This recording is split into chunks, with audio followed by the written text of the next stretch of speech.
What's up, dude? Not much, dude. It's cool to meet you. Yeah, nice to meet you as well. Thank you for coming back down and doing this. I want to say before we start talking, huge shout out to Johnny and Nevin and Leroy from the Slums, because we had done a podcast before one of their shows, and they were like, "Hey, you need to have this guy Nate on. He's like the politics guy. You need to talk to him." And I was like, all right, yeah, let's do it. And then, gave you a follow on Instagram. And, you're all about politics, huh? Yeah, dude, I eat, sleep, and breathe it, bro, basically. That's literally my biggest hobby besides fishing. So, like, what got you into politics in the first place? How old are you? So, I'm 29. You're 29. Yeah, I'll turn 30 this year. Cool. So, what got you into politics in the first place? Well, I mean, originally I was going to school to go to medical school. Like, I got my degree in biochemistry, but I got lucky my junior year of college. I actually got an internship on Capitol Hill with Ben Ray Lujan. So it kind of changed my whole outlook on life for the most part, because like ultimately the reason why I wanted to go to medical school is because I wanted to just help people whenever capacity I possibly could. And then I saw politics as a way to help people on a much bigger and broader level than just being a doctor. Damn, you got some rose-colored glasses as far as government goes, man. No, I know. I mean, yeah, it's bad now. I'll be honest, it's really bad now. But because Ben Ray, he was a congressman, right? Congressman. Mm-hmm. Yeah, that's right. He was a congressman, because he's not in office anymore. No, he's a senator now. He's still He's a senator now. Oh, okay. Yeah, I try to keep up with the Mexico politics as I can, but bro. I mean, I'm the same way, dude. It's hard. I mean, especially once like politics have become more like nationalized now, and that's just the focal point. Well, it's just, this is a tired opinion, I think, at this point, but the 24-hour news cycle has really degraded this country. Oh, absolutely. As far as politics go, because now it's, obviously because of that, and with running ads and all the money that goes into it, that's one thing. But just everyone being inundated with everything bad that's going on and what's happening. It's like, it's good to be informed, but it's like, how do I put this? I would be more okay with a 24-hour news cycle if it meant that we were getting accurate information mostly. Because any organization is going to have its fallacies. Yeah, it's ran by sure. people, right? They're just humans. And I get it. You're going to have issues. You're going to have to issue redactions. You're going to, whatever. Things happen. But just it's from the mainstream sources, everything is so one way or another. Oh, yeah. Like, it's tough to find. Like, it's interesting that you said you were into Breaking Points. Yeah. Because I haven't kept up with them much recently, but I used to listen to them a lot. Because Crystal and Soccer, like, they, I like that they balance each other out. No, yeah, exactly, dude. I've been listening to them since, like, they were on the Hill. Like, okay, cool. Way back when, before they went independent. But yeah, I mean, you're totally right with the inundation of information just constantly being blasted. It makes certain things that like should be more serious, like not so serious, because in 24 hours it's gone. There's something new. Yeah. No, I agree. And so when you had gone out to Washington with Lujan, what were you doing out there with him? So, I mean, it was just basically like I was interning. So we would, because New Mexico is so poor, they don't have the budget for like office staffers. So we would do just basic office staff stuff, like running legislation to the Capitol and back to the office, writing just like emails back to constituents, writing just form letters and stuff like that. Okay. And I mean, they put you up and stuff, right? Like they were having you pay rent and so shit. I was lucky. So my stepfather is actually, or he was in the FBI, and he was actually working at a headquarters there. And so I actually stayed with them in Virginia while I was interning. So I lucked out. Damn, they didn't even put you up. That's fucked up, man. No, I mean, so like that's the thing with the congressional interns, like in Congress. They don't pay their interns, but if you get like an internship with the senator, then that's a paid internship. That's cool. I mean, that's not cool. That's not cool because the amount of work that you're doing, you should definitely get paid. But on the other hand, it's like Room and board would be nice. No, yeah, You know, definitely. just a basement and a ham and cheese sandwich. Right? That wouldn't be too bad. Exactly. So how long were you out in DC for? So I was only out for like good 4 months. I only interned for 4 months. It was just during the summer break between my junior and senior year. What'd you pick up from being out there? Like knowledge-wise, experience-wise, like it's one thing to watch the news and keep up with politics and try to understand what's going on, but then actually being over there, what stood out to you? This episode of the podcast is brought to you by the amazing people over at Chopped Chili. Guys, this is personally my favorite chili brand here in the state of New Mexico, and you can find them online at choppedchilico.com.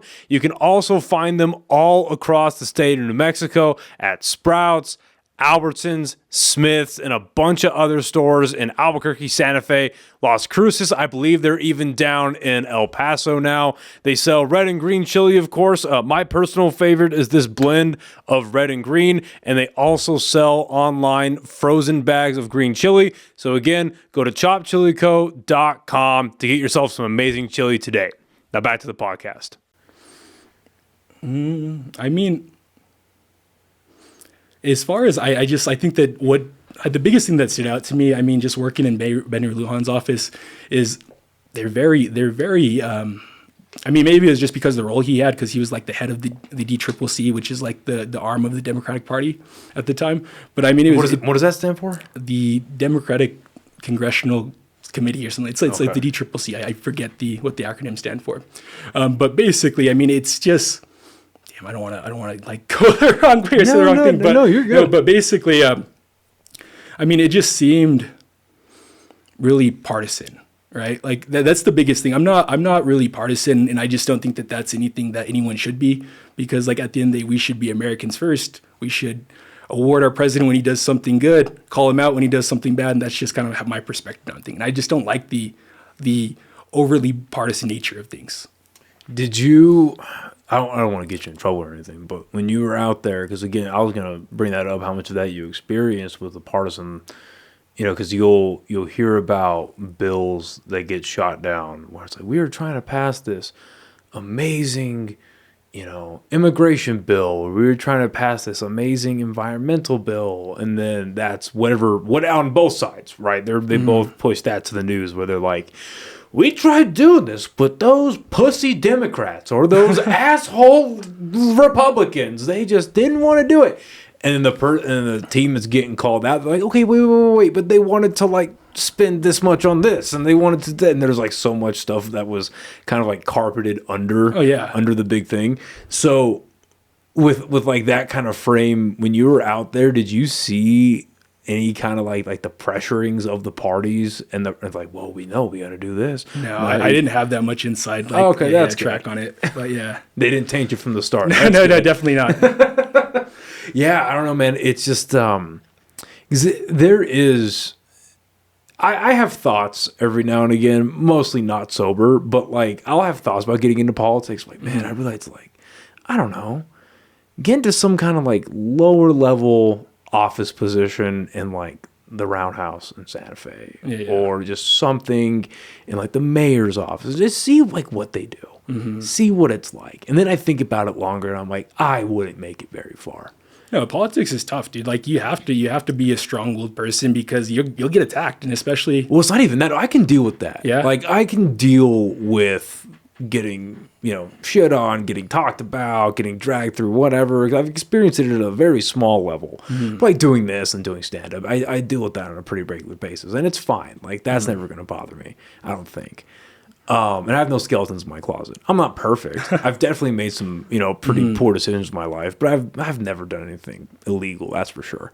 But, you know, I would just, because if I had to like drop everything right now, and so I was going to get into politics, what would I register as? I'd find myself registering probably Republican and going under the Republican banner, because you're not going to get very far as an independent. Oh, definitely not. Because you know what I mean? Like that's just because I find myself more the Libertarian Party. That's where I find a lot of my views. But the left has just gone so far left that I'm like, well, I can't really align with a lot of that. And there's a lot of that too on the right, but there's just less of it on the right for me personally. For me, and so but then I'd probably last maybe a month before I'm like, hey, this is bullshit. Stop it. Stop that. And then I just get kicked right out. What concerns you with New Mexico politics? Like, because we're entering the mayor race. I'm not going to say who yet, but I'm having a couple of people that are running for mayor coming in here in the next couple of months. Nice. So that'll be cool. But we're getting to the mayor race right now. Next year's governor, right? Mm-hmm. So what are you looking at as far as local politics go? Because I feel like that's something that nobody really considered until COVID happened. Like, nobody really cared who their governor was, unless you're in the bigger states like Texas, California, New York, Florida, like the really politicized states pre-COVID. You cared about who your governor was. But like for New Mexico, it was for like the lesser looked at states, you didn't really care about who your governor was, who your mayor was. But now post-COVID, everyone figured out like, oh, these people apparently can decide when I can and can't go to work. Exactly. And so what concerns you about local politics? My biggest concern about local politics is really just the continuation of what's been done before, right? Like expanding Medicaid or doing all that stuff. Yeah, that's nice. But I mean, bring the mic a little closer. Yeah. So like expanding Medicaid and stuff, I mean, that's nice. But I mean, at the end of the day, we have to move past like the whole government dependence. We want to have people that are independent contributing members of society. And I think that a lot of the Democratic Party is just holding on to that, the way we've done things. This is the way we do things, and that's how we're going forward. And that's just not the way we've got to move New Mexico. And that's not the way we're going to truly unleash our true potential here in the state. When you say true potential, because I agree with you, right? I think government dependence inherently is not a good thing. I think big government in general is not a good thing. Mm-hmm. Like, I'm not a huge fan of the guy at all, but that quote from Reagan where he goes, the scariest or like the worst 11 words put together was, "Hi, I'm from the government and I'm here to help." Mm-hmm. And it's like, so I think that's proven itself to be true more often than not. But in a state like New Mexico where crime is just so rampant, where our economic state is very poor, it's gotten to the point now I'm writing a bit about it, but like our infrastructure is just terrible. Like, dude, literally. So like I was telling you before we started shooting, I just got back from Plano, Texas. Mm-hmm. And as you're leaving the state, like our highways are dog shit. Oh, yeah. But the moment you cross over to Texas, it's like perfect. Mm-hmm. Then you're coming back from New Mexico, it's just fucked up highways. Our highways are terrible. We have super old buildings that need to get repaired. I mean, more than, I think, 60 or 70% of the state is still on swamp coolers. Mm-hmm. I mean, obviously there's a priority of work and issues, you know what I mean? But specifically with like crime and basically helping people, because if you're trying to move away from what I understand, if you're trying to move away from the Medicaid model, you basically need to bring incomes up. Oh yeah, and 100%. And you basically need to raise your GDP of the state. Exactly. But how... I don't want to say New Mexico is beyond saving. I don't think it is. But we are so entrenched in just letting homelessness be a thing. Oh, yeah. Allowing crime to be a thing. If you were able to, how would you work around that? So, the biggest thing, right, as far as the economy. So we want to focus on the economy. We want to bring businesses here. We want to raise GDP. We want to raise wages. So like the biggest thing that we need to do in New Mexico is we have to get rid of the gross receipts tax. The gross receipts tax is probably one of the biggest barriers for businesses, because if you're a business and we're two businesses, we're in exchanging, right? Anytime something exchanges hands, even if it's between two businesses, it's going to be taxed by those gross receipts tax. And if you're trying to produce things, right, that will go into your final product and you have to get multiple components, well, that's going to add to the final cost. And then on top of that, that cost is also going to be taxed by the gross receipts tax. So, as much as I'd like to get rid of sales tax completely, I don't think that that's a realistic thing. So what we should do is instead of having the gross receipts tax, we should move it to a more simpler tax that's assessed at the end of sale. That would be a big thing for businesses. So I agree with you. But why not just get rid of the tax altogether? because they won't. I mean, it's going to be hard, dude. There's a lot of government revenue that and like services that they rely on that. So I mean, that might be just too hard to do. Let's say you could, and let's say you became governor of New Mexico, and you just decided to become a fucking tyrant for the people, and you got rid of this tax. 'Cause there's a few taxes that I agree with you when you get like that income tax, and then I forget what it's called, but the tax, or maybe it's just basic taxes. But like for instance, when I bought my truck, I bought it from a private seller last year. And I would go to the DMV, and I totally, thank God I had the money for it, but I totally spaced. That's like, okay, well, I just paid thousands of dollars to this person, private seller, to get my truck. I go to get it registered, and they're like, all right, that'll be, what was it, like $375, I think, dollars extra just on taxes? And I was like, what? And they're like, yeah, you have to pay this, it's the state taxes for it. And I did it, but I'm sitting there like, I might as well be burning this money. You know what? I might as well just pull the money out of my wallet and set it on fire. Because I feel like that's how a lot of people feel, especially in states like New Mexico that are so poor and not ran correctly, where it's like, it'd be one thing if I was paying my taxes and it went somewhere. I saw the product of what I'm paying. Do you see your taxes going to anywhere that's positive in Albuquerque or in New Mexico at all? I mean, I can't really. You know what I mean? No, yeah, no, I got you. No, I understand completely what you're saying. Because I think regardless of where people find themselves, left, right, center, wherever, in New Mexico, I don't know. I legitimately don't know one place where I'm like, you know what? That department is just stellar. I don't know where. And so yeah, I might as well just fucking let that money on fire. But so let's say you were able to get rid of that tax completely, this gross receipts tax. And you're right, it now creates a deficit in the budget. What is a way you could possibly make up that deficit?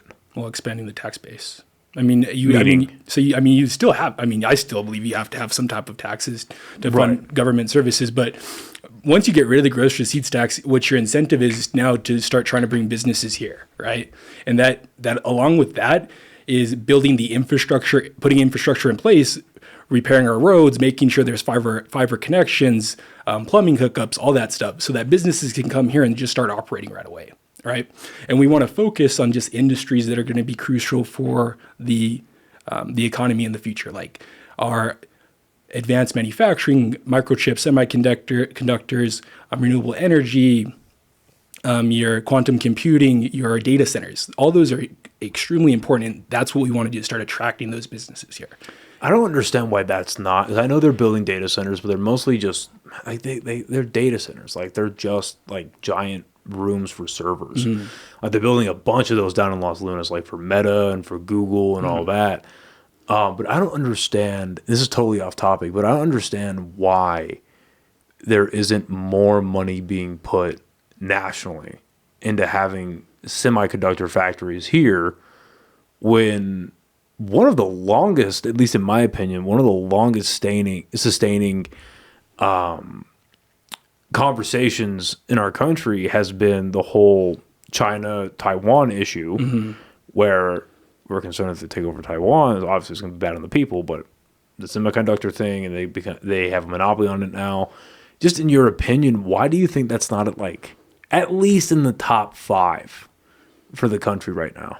I mean, honestly, I don't have a good answer for that. I mean, those are super important industries, and I think there was a little bit under Biden with like the CHIPS Act to try to reshore some of that, but I think that there still needs to be further investment. Because what I heard about that, but I didn't look too much into it. What did that do exactly? So I mean, it just offered them a bunch of incentives to start building factories here, like tax incentives. I'm assuming tax incentives. I think maybe even subsidies to just help lay down infrastructure and stuff along those lines. Okay, that makes sense. Yeah, you would just think that's like, especially with how technologically driven this country is, or the world is, and now with the rise of AI, you would think that'd be on the top of the food chain. Anyway, so what, outside of the gross receipt tax, in your opinion, what is hindering businesses from flourishing in New Mexico? Or even in Albuquerque? I mean, crime. I mean, crime is going to be a big thing, dude. I mean, crime, and then just there's a lot of other like costs to doing business like that we don't see. Like, take housing for example. To just go through and build houses like on a large scale, you have to go through like the permitting, the zoning process, and sometimes you have to get the zoning reform so that you can build there. And it's just a big barrier to a lot of things. Do you think there's too much red tape? Oh yeah, I do. I think that we could streamline a lot of stuff, especially like when we have the advances in technology with AI. There's a lot of stuff that we can do that we're not doing. Because I understand there needs to be regulation. Like, I don't think you need government. Like, I'm for small government, but you need government. Oh yeah, and you need regulation. You need somebody with expertise or a department with expertise looking over these things and being like, "Hey, you can't do that, and here's why." But just kind of play devil's advocate, why do you think there is so much red tape? Why there are so many barriers to pretty much just expediting the process? I mean, the biggest thing is everything is created with good intentions. I mean, everyone, whenever they put a policy or any type of regulation, it's always done with the best intentions, but it obviously has some repercussions. Because I don't know a whole lot about it. Like, the biggest thing that I know about with small businesses is that one of the biggest issues and one of the hardest things to do in this, I don't know if it's a state thing or a city thing, but I think it's a state thing.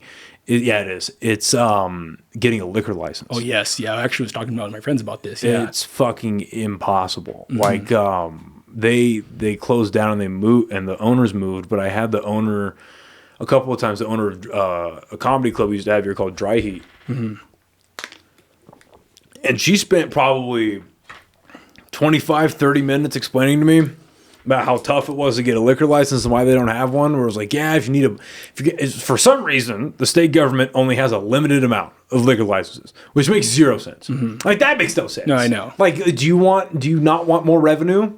Like, yeah, drunk driving's a problem in the state, but like, you're not going to solve that by having less places to drink. Like, that's no.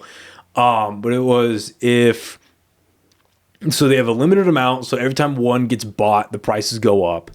And then to buy one for your company, I think at the stage that they were looking at it, it was something like $260,000, something like that. That's crazy. Yeah. That's absolutely crazy. Exactly. Yeah. And then if you wanted to lease it off of somebody, I can't remember. It might have been I forget what the actual name is for it, but it's just to do a beer and wine license. If you wanted to lease it off of somebody, like a pre-existing business that has their full license, you had to pay, like, law. It was like $3,500 a month, which is ridiculous. Oh, yeah. That's a high-end mortgage. Like, that's absolutely insane. Yeah. It was that, and then even to, like, have pop-ups happen, like once or twice down there, they would have this place called Hollow Spirits. They'd have them set up literally just like a table, because the way the new place was set up was you walked in, there was a big lobby, and there's like a showroom here and a showroom here, and there's an area here that could set up a table. And even to set that up, they had to drop a couple $100 to get like permits and shit. Yeah, that's crazy. Which is insane. It's like, I understand that, like, you need regulation around alcohol and booze. Like, I totally get that. But if you're getting it from a company that already has a full license, well, if they break the law, then put it on the company, and the person they're doing, have them sign a paper, like a waiver. Where it's like, hey, if we fuck up, it's on both of us. Exactly. Like, I don't know why that's so impossible, but that's the only one that I know about. What are like so you were talking about like the zoning and all the stuff like that. What could get taken away to streamline processes, in your opinion? So what do you mean? Like, what regulation? Like, what? Like, you brought up the grocery receipts tax. So I mean, housing. Like, taking housing for example, a lot of stuff that we can do to just build more houses and bring down the cost of houses is just allow builders to do what they do best. Is just build, right? So we currently have in Albuquerque, for example, there's a minimum lot size. You can't build.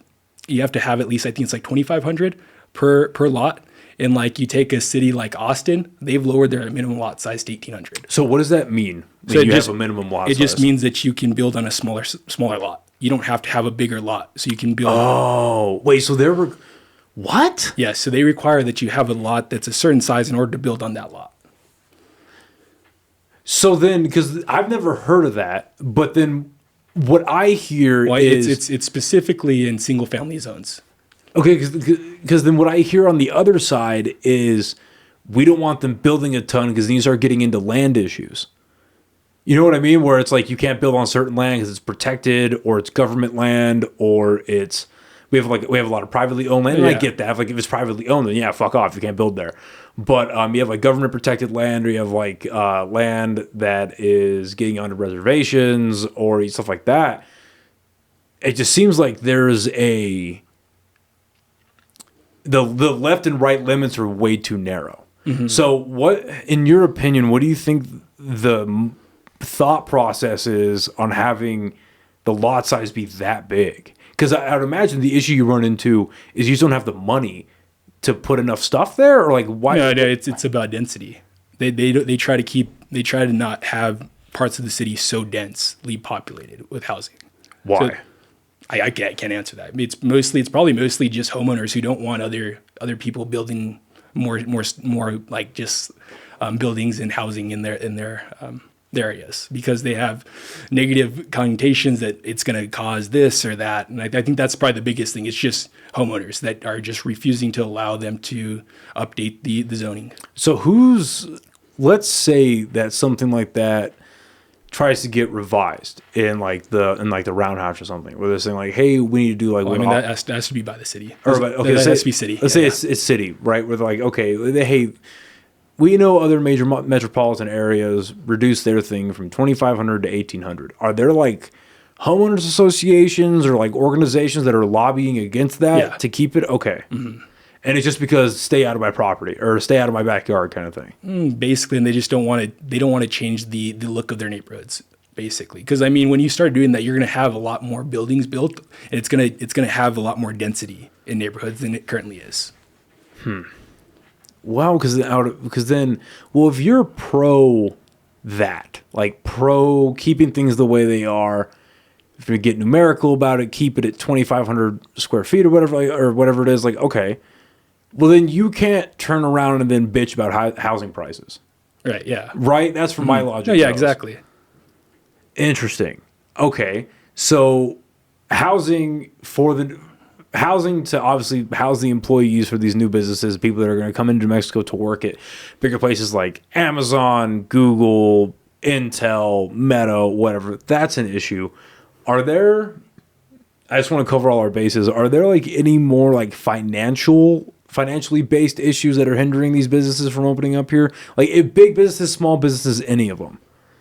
So I mean, for me personally, it's that gross receipts tax, dude. Because if you look at the code of statutes for the gross receipts tax, it's literally like 1,000 pages. It's so dense, and that's just for the gross receipts tax. And if you're a small business and you don't have like the legal expertise, well, you're going to have to hire out, and that's extra expenses. And I was going to say, is that something like that?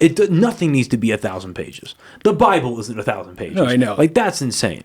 So if I look at something like that, I'm like, okay, is this 1,000 pages because there is really that much information involved, or is it to deter people from really understanding what they're getting themselves into? No, so what it really is you have like the general law for the gross receipts tax, and all those additional pages are carve-outs for specific industries and specific businesses. 1,000 pages worth? I mean, it may not be 1,000, but it's a lot of pages. Hundreds. Hundreds of pages. Yeah, definitely.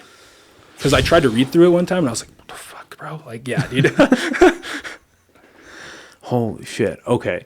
So, again, let's just say you were the governor. Because you have not complete control, but let's say 90% control of New Mexico. What do you do about crime? Because from my point of view, the only real solution that Keller offered I know he was mayor, or is mayor, but the only solution he has offered was raising the pay for APD, which is fine. Like, I'm cool with that. Whatever. It's like $60,000 or $65,000 a year after you're done with your probation. So you go through a year of probation, you get off, you get a big pay raise. All right, that's cool. But they still can't recruit. So, and then when they do recruit, not trying to talk shit, but I've seen those recruiting videos. Yeah. And I've seen the recruiting, like, promotional stuff. They'll come across my Instagram every now and again. Mm-hmm. And those recruits need to eat a salad, bro. Whew, it is rough. Yeah. So what do you do about crime in New Mexico?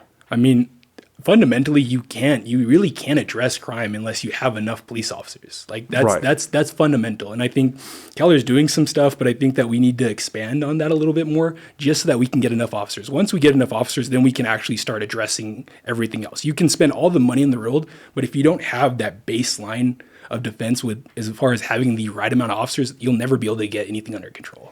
Is New Mexico a sanctuary, or like Albuquerque? Are we a sanctuary state?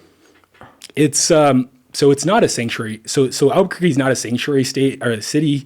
It kind of is. So basically, the way it works is there's an ordinance that says they will not use any type of city funds to help ICE with the deportations. But I believe that I think they also might not even share information if someone's arrested. I think that's the thing I don't agree with. Okay, I was gonna say, so because I was listening, I haven't finished it yet, but I was listening to a really interesting podcast with Tom Homan, and he went on Sean Ryan. I don't know if you've listened to Sean Ryan before. Sounds familiar, but I can't. Yeah, he's a great fucking podcaster, dude. Yeah. He's ex-CIA, ex-SEAL, and just starts talking to crazy people, dude. Like, everything from like military vets to people that believe that there are direct energy weapons in Antarctica. That's wild. It's like a super formal Joe Rogan. Yeah. Anyway, so they were talking about it. And he was describing these sanctuary cities and these sanctuary states where it's basically like you were saying, where they're not giving any information, no cooperation with ICE. And he's like, yeah, we'd rather have ICE go into prisons and get these guys, but now we have to go into the communities and they spin it as we're raiding whatever, and then there's this whole political nightmare. But specifically for Albuquerque, let's say I'm an illegal immigrant. I'm not, by the way. That's why I shaved my beard. I'm not. But let's say I'm an illegal immigrant and I get arrested for anything, right? Whether it's drunk driving, I murder somebody, anything on the spectrum of a crime, and I get sent to MDC. The MDC will not or cannot share information with ICE. I'm not sure as far as this aspect. I think they may share, but I'm pretty sure what it is the ordinance is that they do not share that information. But I'm not sure on that as far as arrests go, though. What's the logic behind that? I mean, the only logical thing is that we want to be pro-immigration. But I mean, like when it comes to undocumented immigrants, it makes no sense like to put protections, because undocumented immigrants doesn't just hurt like Americans. It hurts like those individuals that are here undocumented, because I mean they can be taken advantage by employers. They don't have the same protections as you and I, and it's just a mess. It's not a good way to run a system. No, I agree. Well, any organization, because obviously now we're talking about like the bigger Department of Justice, law enforcement apparatus in this country, criminal justice system, which already has enough issues. But any organization to run properly, you need all the cogs in the machine to be well-oiled and working in succession together. If one cog isn't working, then the rest of it's going to start to fall apart. And I think we've been experiencing that over the last, certainly over the last 4 years, but we've been experiencing that for a very long time. Because, and I bring up the sanctuary city thing because of gang violence and cartel violence, because we are a border state. A lot of that is fueling the crime here. And so I agree, ramping up police and being able to, I guess that's a good question too. How would you work with the mayor's office to recruit more officers? I mean, I guess I'd have to see what they're doing, but I mean, as far as like good pay, good benefits, I mean, even housing assistance, I think that'd be a big thing. Even working with like local builders and getting officers into houses, like that would be a big thing. That would help retain officers and just get more people here. I think that's an important aspect. No, I agree. And I wondered too how much of it becomes, like as I'm asking that question, I wonder how much of it is, like obviously you need to improve and sustain recruiting numbers. But I also wonder how much of it is like, you need to go outside of APD. You need to start bringing in state police, sheriff's offices. I'm sure they already are. But sheriff's offices, I don't think the National Guard's the answer. Yeah, I don't agree with that either, man. That's a bit much for me. Yeah, I don't think the National Guard's the answer. Now, granted, I think the National Guard, because the National Guard has a counter-drug operating force. Okay. And I have a lot of buddies that go and do that, and I think that's perfectly fine because they send those dudes after like the actual cartel. No, yeah. Like they actually send them against the cartels, like not just like random street gang or like local like violent crime, but they actually go after cartels and they like, scope out cartel houses and do like crazy shit. And then they had stopped it pretty soon into the Biden administration, but there used to be a border mission that was a conjoined mission between, I believe, Southern California was involved, Arizona, New Mexico, and Texas, where they would deploy soldiers to the border. And most of them, from what I understand, were just kind of doing administrative work so that they could get the actual Border Patrol officers out of the office and on the border and actually doing like, they were relieved to go do more operational duties in the garbage, and they're doing like basically like pencil pushing type of shit. Yeah. So I think that's good, but like, yeah. How do you support APD? If you were the governor, how would you better support APD in their operations against crime? Because like, once you start alleviating crime, we'll get to homelessness in a second, but like, when you alleviate crime, you start to alleviate homelessness. Yeah. So how would you support APD? So, I mean, going along with what you're saying, I mean, trying to get APD to hire enough officers is one aspect, and then using whatever other law enforcement we have to assist APD, because I mean, Albuquerque's our hot zone. I mean, that's the number one place for crime here in New Mexico, and getting that under control is a big thing. But as far as other supports for APD, I think a big thing is like utilizing technology. So like a big barrier for APD is the paperwork that they have to do anytime, and like it can bog them down and keep them from patrolling and being on the streets. And like using technology in a sense where we could have police officers just dictate or talk out their reports, get them back on the streets right away. I think that would be a big thing. Focusing on technology and just like prioritizing hotspots is a huge thing that they should be like focused on. Yeah, I agree. The only pushback I would have on that is, I know you're saying it very quickly, but it's like, I understand that we need more people or more officers on the street, but on the other hand, they do need a little more than ample time to get the reporting done, because they fuck up one thing in that report, the whole thing gets dropped in court. Mm-hmm. You know what I mean? Yeah, I got you. And, again, not trying to talk shit about APD, but we are 51st in education. So, dude. So we only need, I think they raised it to where you need an associate's degree to get into APD, or like the equivalent, or like the equivalent work experience or something like that. I remember looking at it a while back when they might have changed it now. I hope people would have changed it now, but then it's like, man, we don't have the best schooling system.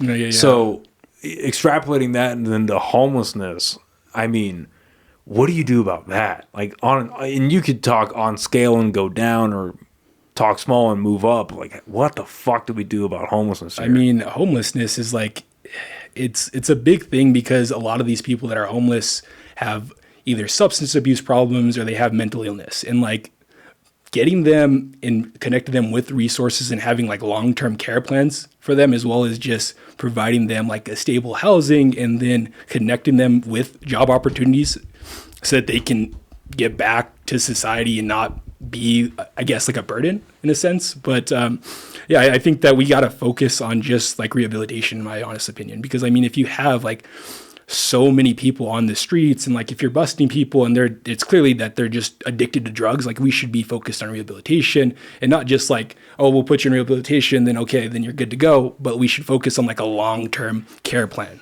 for them. No, I agree. And how do you feel about state-supported mental institutions like asylums, like bringing them back? How would you feel about that? Because and I asked outside of the obvious, but I just feel like that seems like the obvious answer. Like when you look at what the city's trying to do right now, like they have the tiny homes project that completely fucking failed. Oh, yeah. And then now they have the Gateway Communities Center, like the pallet homes or whatever. It just seems to me that we're just inching, like they're doing everything except opening up mental institutions again. And obviously what was going on in mental institutions by the time that they had closed was horrible. Yeah. Obviously. But that was also in like the 60s. I think we've evolved a little bit. I think we've come to the point now where we can run hospitals perfectly fine. Mm-hmm. We can run prisons okay. Like, it's not great. It's not, but it's also a fucking prison. So if you're putting, now personally, I think that the term nonviolent drug offense is a fucking oxymoron. But if you have somebody like you're describing that is, you know, this sounds kind of mean, but like habitually homeless. They are continuously on the streets. Like, there's that term being institutionalized, where people get so used to being in prison that that's where they're comfortable. And that's just part of, unfortunately, that's a part about being a human, is that we adapt. And if you're in this environment for a long time, you just adapt to that, and that's what you're comfortable with. And you know, you see that in people that are in prison for a long time. You see that in veterans that have been deployed multiple times, like they feel more comfortable overseas and they feel more comfortable in dangerous parts of the world than they do in civilized society. The same thing happens to homeless people. And you find, the more you look into it, at least from what I find, and obviously they're not in their right mind, unfortunately, but when a lot of these homeless people are spoken to, more often than not, a lot of them are like, yeah, I'm choosing to be homeless because, and then you tack on these incentives that they're getting from different states or different cities, where it's like, you know, you get like a debit card with preloaded money on it, or you get a free cell phone, or you're getting free healthcare if you just walk into the hospital or whatever it is, where you're almost like you're making it more comfortable to be homeless than incentivizing to go get help, or more incentivizing to basically get your shit together. And it's a tough, it's like the snake eating its tail. You know what I mean? But yeah, how do you feel about mental institutions? Is that something that should come back? Like, cause what's the answer? I mean, I don't know about that. You know, I honestly just don't have enough information about that. But I mean, a positive thing could be, I mean, if it's currently driven by like profit, right? You know what I mean? Bringing it to like a state level may help with care. But I honestly, I couldn't tell you if that is the solution, or if that actually would improve things, to be honest with you. Because I mean, another big problem when it comes to homelessness is they get locked in that mentality, like you're saying, and they refuse to help. They don't want to leave. They're comfortable where they're at, and that's another big problem that needs to be addressed. And honestly, that's a hard thing to address, because you don't want to start criminalizing people for being homeless so that you can get them the care that you need. But like, what are the options? And like, that's a hard thing to think through. Yeah, no, I agree. And I think that's it's a common denominator with a lot of issues in our country right now, not just in our state, where a lot of the issues that we have to tackle have really not pretty solutions, because it's a ugly issue. Oh yeah. And so whether it's like homelessness, whether it's immigration, and I knew Trump was going to win. Oh yeah. It was pretty obvious. Oh yeah. But the moment that he got elected, and I was thinking about it going into it, but I was like, man, like, this immigration thing is going to be nasty before it gets better. Oh yeah.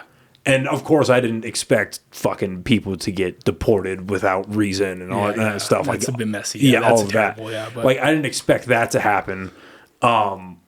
No, okay, maybe not.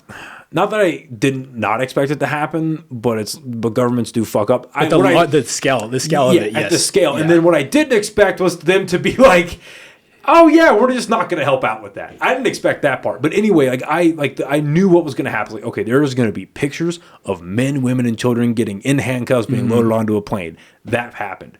There was going to be pictures of probably, I'm surprised we haven't gotten it yet, but the people in cages again. That's going to happen. People are, and I assumed it was going to happen in some sort, but we're probably going to have to start outsourcing a lot of this immigration, sending them to other countries, and because that's how Trump works. He makes money deals with other countries and works with them. Like, I knew that was going to happen. It's going to be ugly. But when you're dealing with a problem at that scale, and again, bringing it back to homelessness, it's like, I really, like, so I don't know what to do, because they're opening up, or not opening up, but they're refurbishing that Wells Fargo building downtown, and they're turning that into public housing. Oh, really? I didn't even hear about that. Yeah, from the last that I heard, that's what they're turning it into, and they're waiting on the city to sign the contract for it. Okay. But it's because the company that I work for right now, we have the security contract for that building, and the banking aspect of it is ending, I think, by the end of June. Okay. I think, and so I look at that, I'm like, man, I think that's the biggest building in Albuquerque. It's in the heart of downtown, and you're going to turn it into public housing? You think that's a good idea? Like, in what universe is that? That's going to be a huge hub for crime. Oh, yeah. Like, it'd be one thing if it was a giant rehab facility that had great security, extra police detail, all that kind of. But they're not gonna put an extra police detail in an apartment building, let alone a public housing. But they're not gonna do that.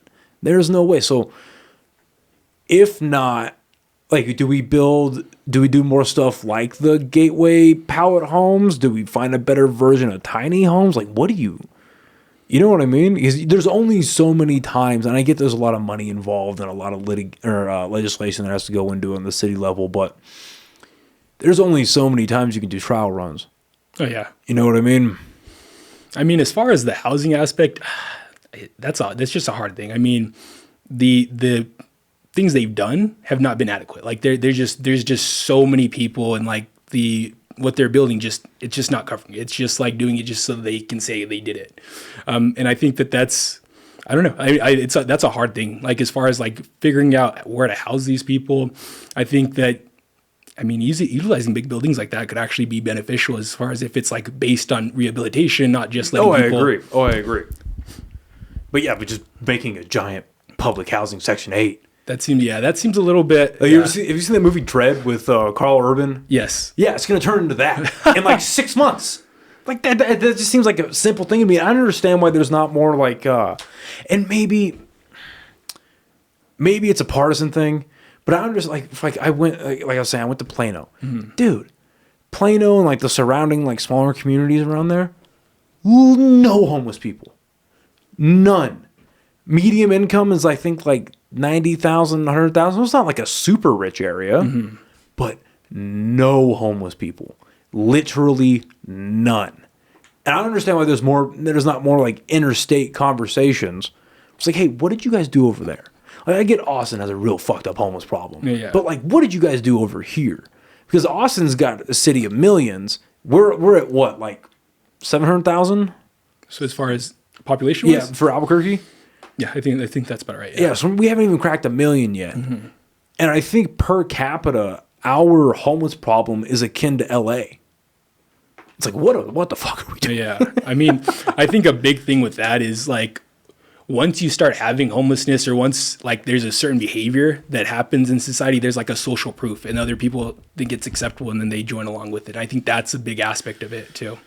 I agree.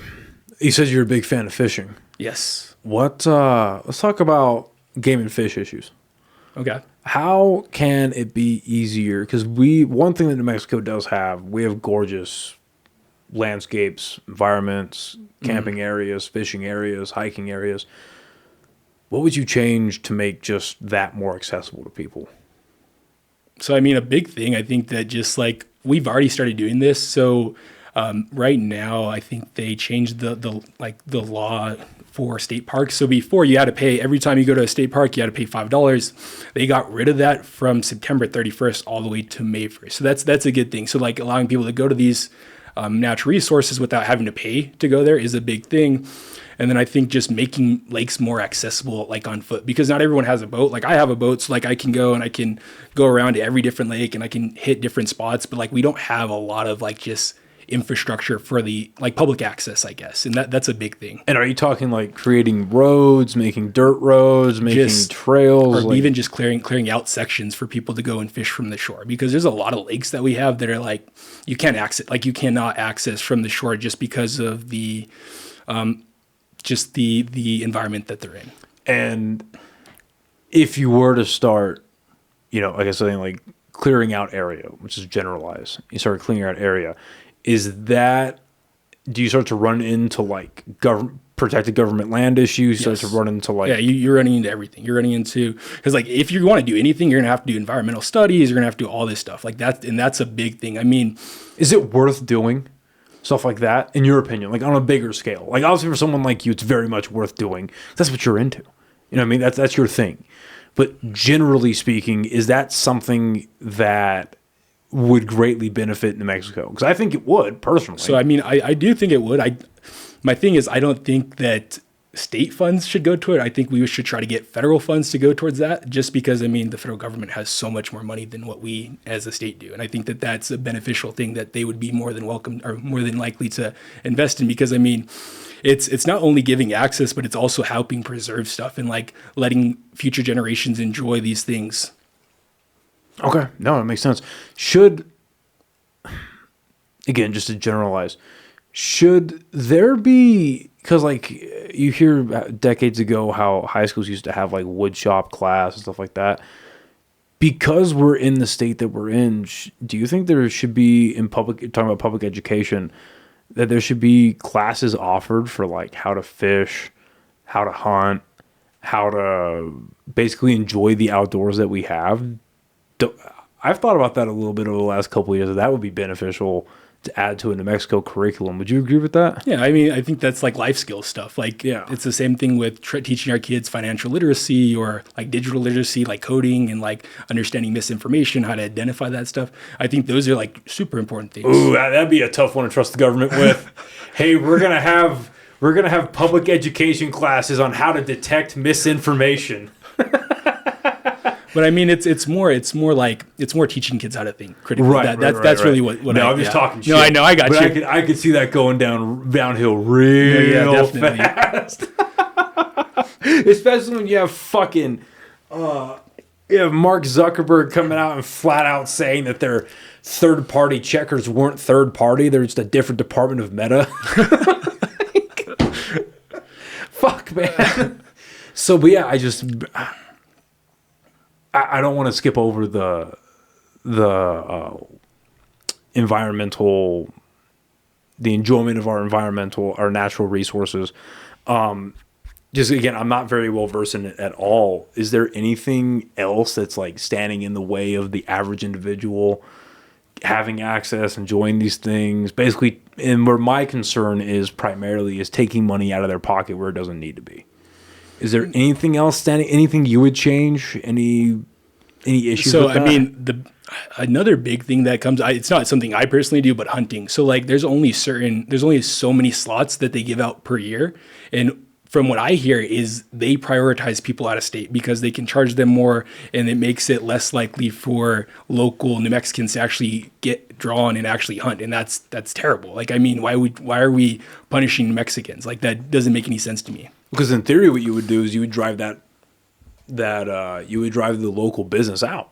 Yeah, right? That's basic business, right? I mean, I've never ran and owned a major business, but I would just imagine that, hey, if your customers can't buy here, but they can buy 6 hours that way, probably going to. Mm-hmm.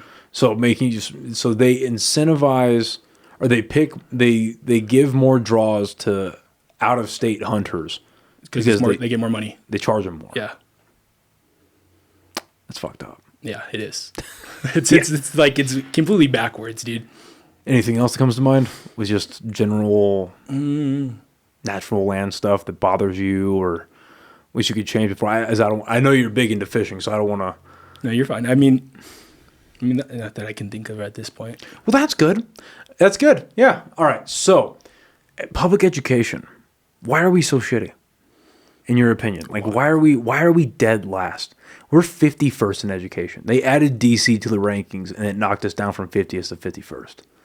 I mean, I think that it's a lot of systemic problems. I think that when you talk about how we're like a lot of immigrants come here, so like a lot of families, their primary language is Spanish, so they may not be able to have the same support systems for their kids as someone like me, because I'm like a fifth generation American. So like I know like how to speak English and I understand a lot of this stuff. And I think a big barrier is like these kids, they don't have that family support, or they're Spanish speaking. So then they go to school and they're having to learn both English and this material. And that's a big barrier. And I think that I honestly believe we should prioritize trying to educate our kids as early as possible. Like pre-K, educating our kids at 2, 3, making sure that, or like my hope would be to get them reading and writing by the age of 5. If we could do that, they'll be set up. Like seriously, they'd be set up. I agree.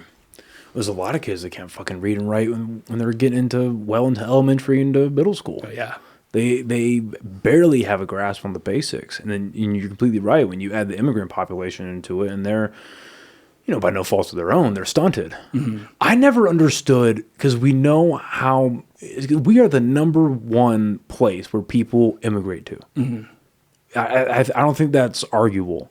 I never understood why the federal government, and I'm saying this understanding that I just said that I don't like big government, but I never understood why we don't have, like, I don't even know what you would call it, like a training facility or like training institutions for immigrants that are coming in, where it's like, hey, this is how you read and write English.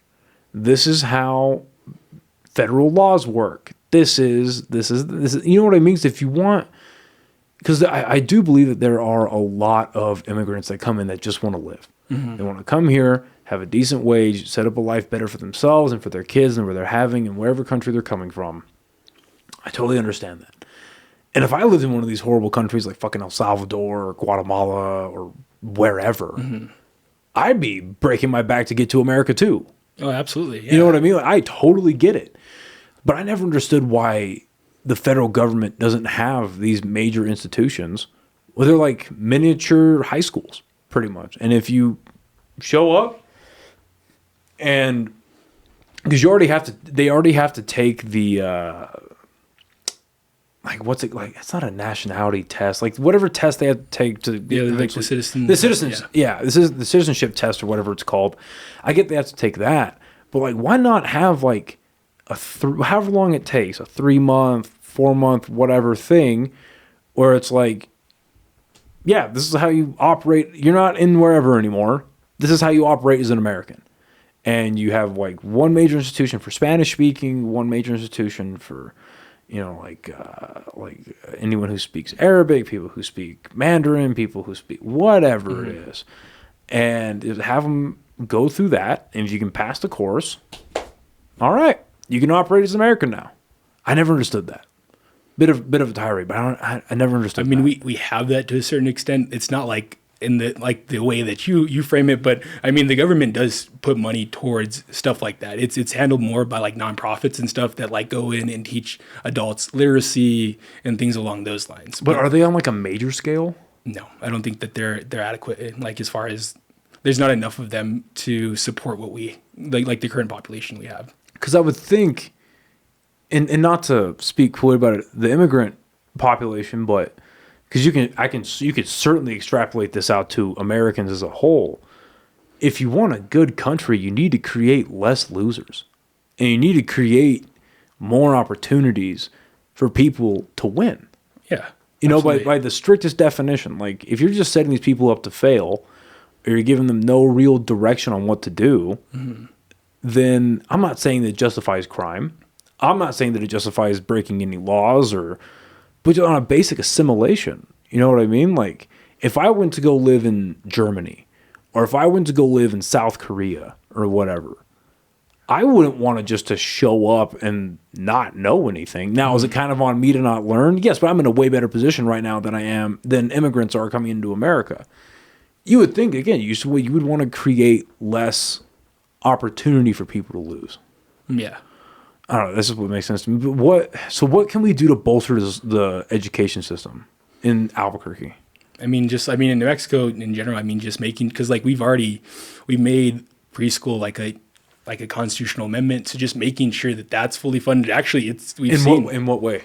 I didn't hear about that. So like, what do you mean a constitutional amendment? So right now in New Mexico, we provide like pre-K, like as part of our constitution. Like, okay. So I believe we have it fully funded now. I'm not sure. I know that was a big thing this last legislative session. Really quick, 'cause I didn't hear about that. Yeah. So, yeah, but it's been very positive because we've actually seen a drop in poverty because of the pre-K that we have.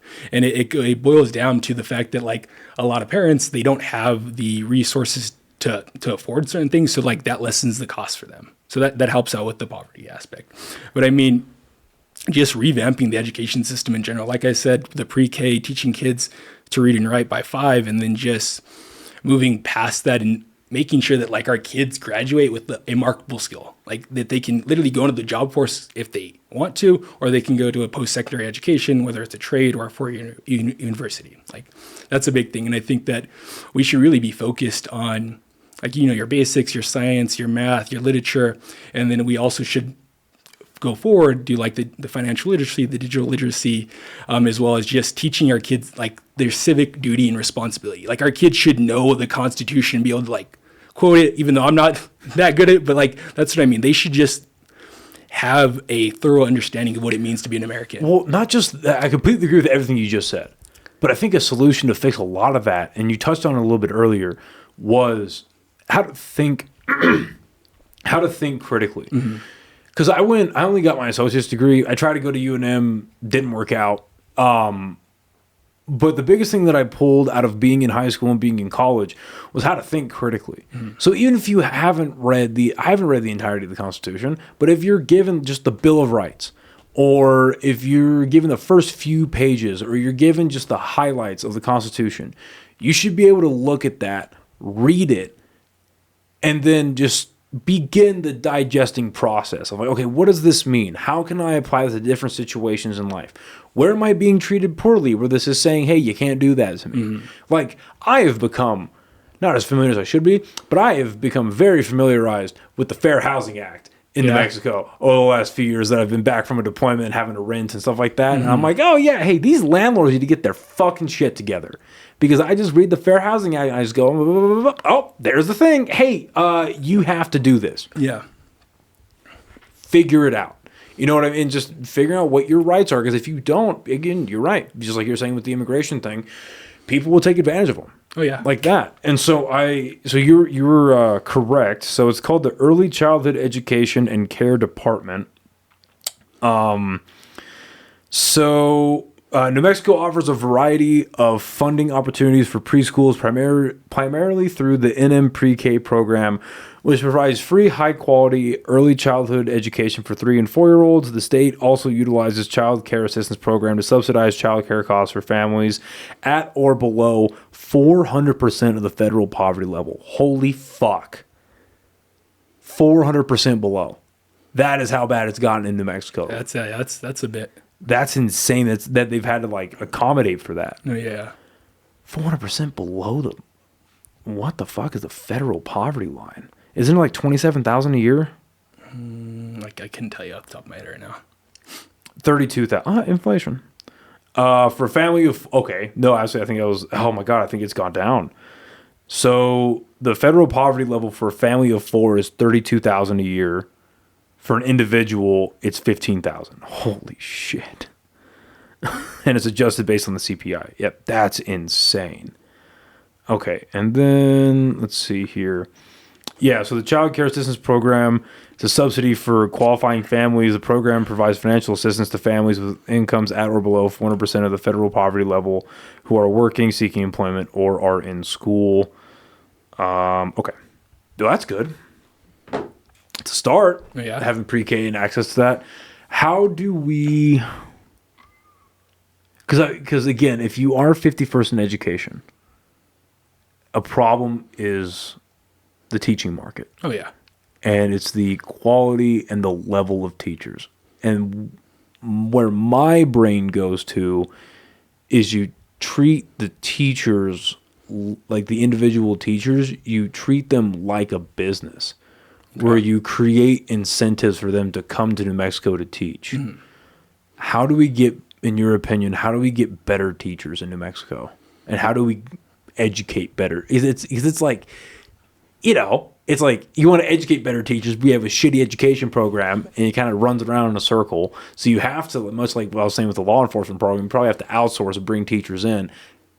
How do you do that? How do you just bolster the teaching market? I mean, it's basically the same kind of strategy when you're recruiting police officers. So you want to try to have the best pay in the area, like as far as states go, and then good benefits, and then even helping them get into housing. That's a huge thing. I think like housing is my biggest thing personally, and then just like offering them career advancements, and if they go back and get more credentials, then they get higher pay, just stuff like that. I think that would be really beneficial.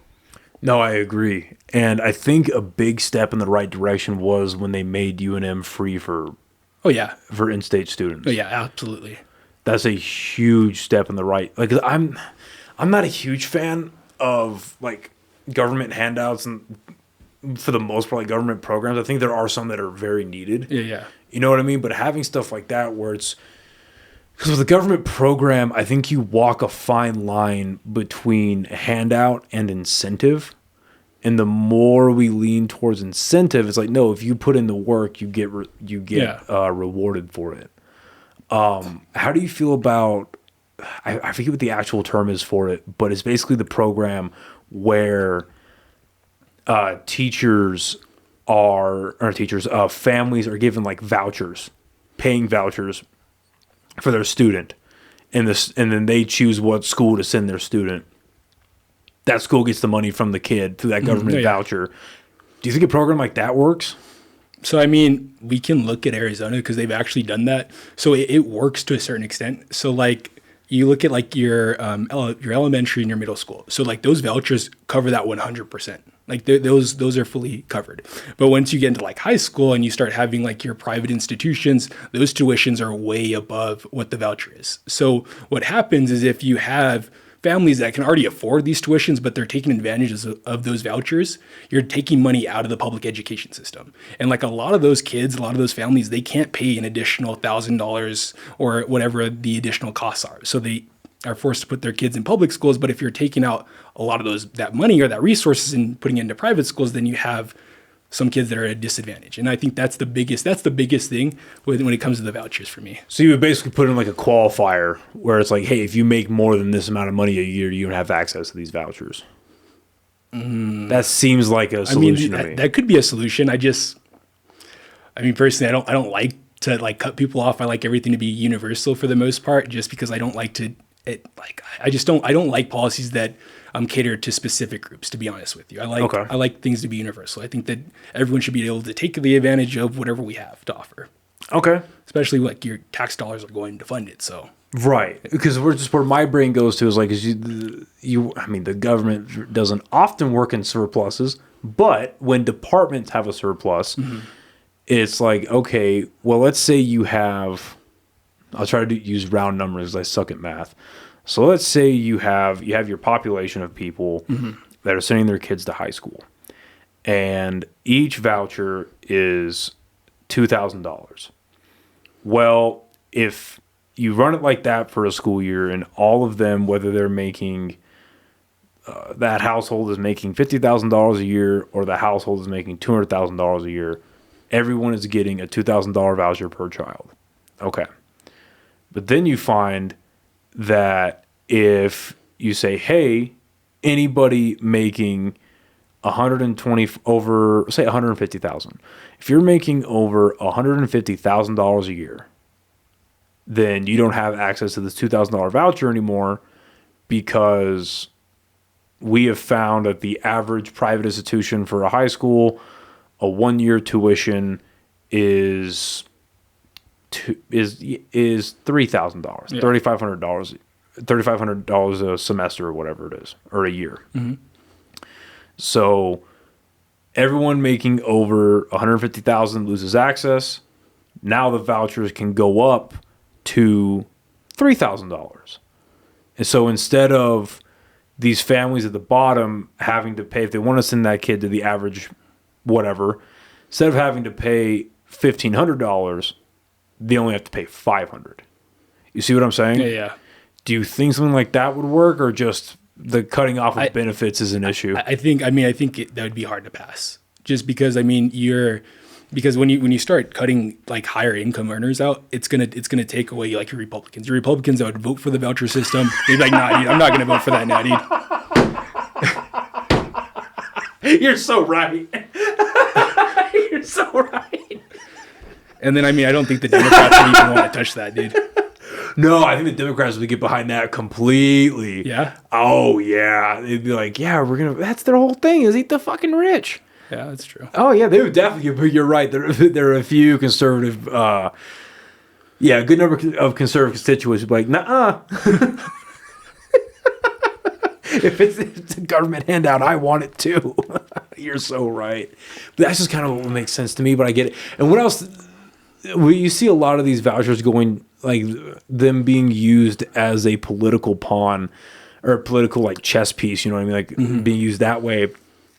is because a lot of conservative leaning states basically want to get a lot of the race, DEI, sexual education, like the hypersexual education, the more hyper liberal versions of all of that. Because I don't think every left leaning liberal person wants to have drag queen story time in a fucking middle school. I don't think every one of them wants that. I don't think every one of them wants their kids learning about anal sex at a young age or at all. I don't think all of them want that. But there is, I think it's a very loud minority on the left that is for that kind of stuff. And so I think I think those vouchers and that type of system is the reaction where it's like, well, okay, then give our families a voucher and we'll see where we want to put our business at. Which on a principle I agree with completely. Because like you were saying a little bit earlier, like the essentials should be taught in school. Through, pre-K to 12th grade. Reading, writing, math, science, critical thinking. I would love for there to be some financial literacy in there too. Definitely, dude. Not just some, a lot of financial literacy, legal literacy, digital literacy now that because of the world we're in. That makes sense. I just don't understand, I don't understand how there's time to talk about the more, I think there should be a level of sexual education in the class. But at the same time, why is there time for all this stuff when there's so much more higher priorities? And I get that everything gets politicized, but you know what I mean? I mean, the indoctrination of kids in certain schools is a big problem. And I think that one thing that I am kind of against is the federal government moving away from an oversight role, because they don't directly tell schools how to teach. They just set standards and then schools teach to those standards.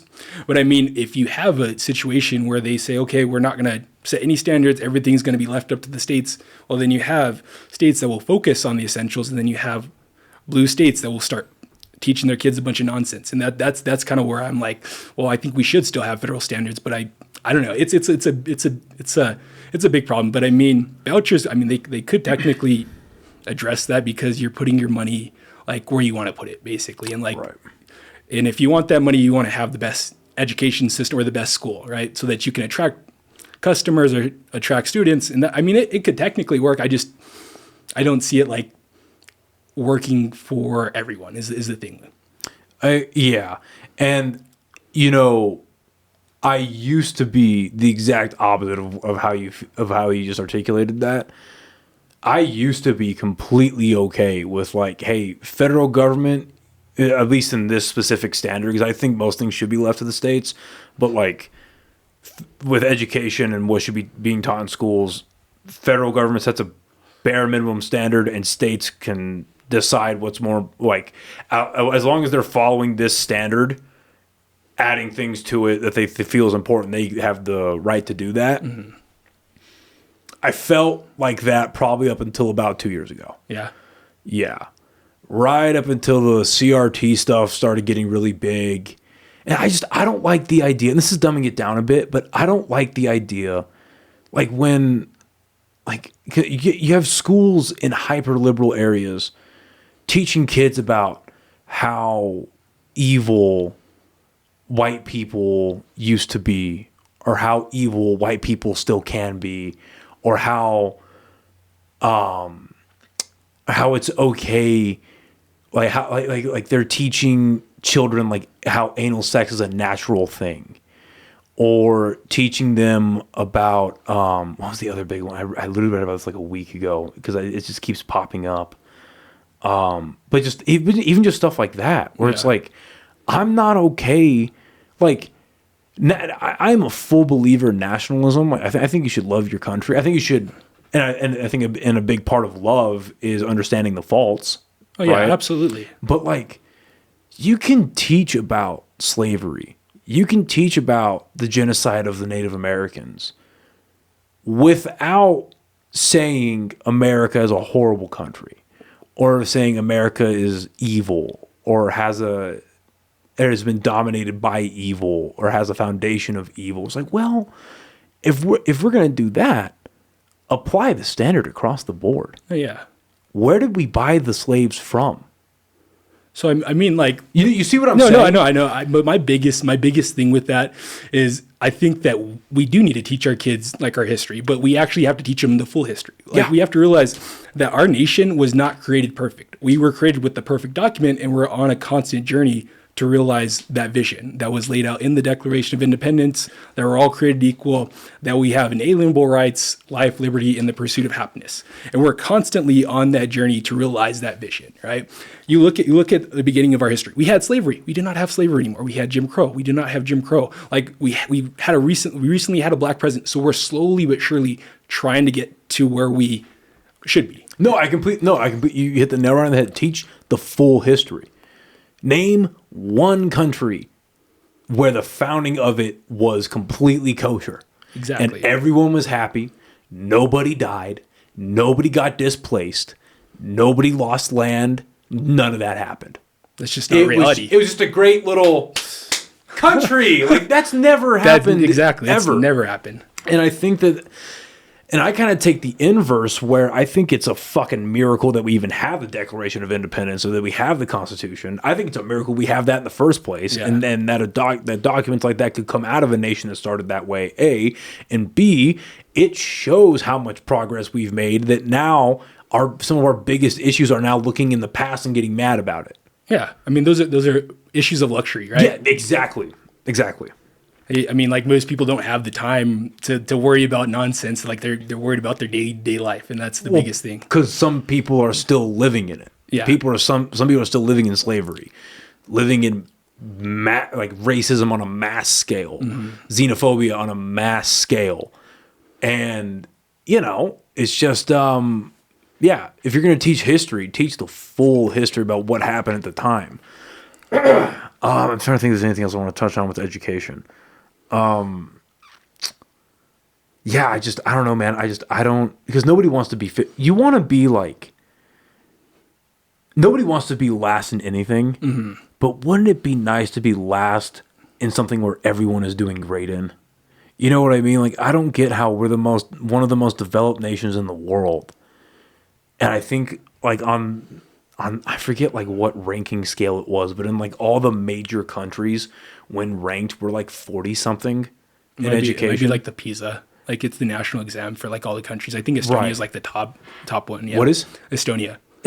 Yeah, dude. It's like this small country over by like Russia. Oh yeah, no. Granted, the only reason I know about Estonia is because do you watch Kill Tony at all? Do you know what that is?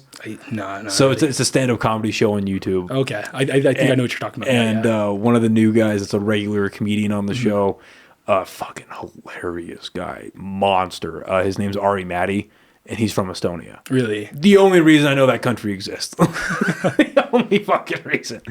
Okay, I'm trying to think. Is there anything else we haven't touched on a local level that worries you, that you wish you could change, that you want to change eventually? I mean... So we talked about crime, homelessness, education, a little bit of immigration. That's more of a national topic, but immigration. Talk about some business stuff.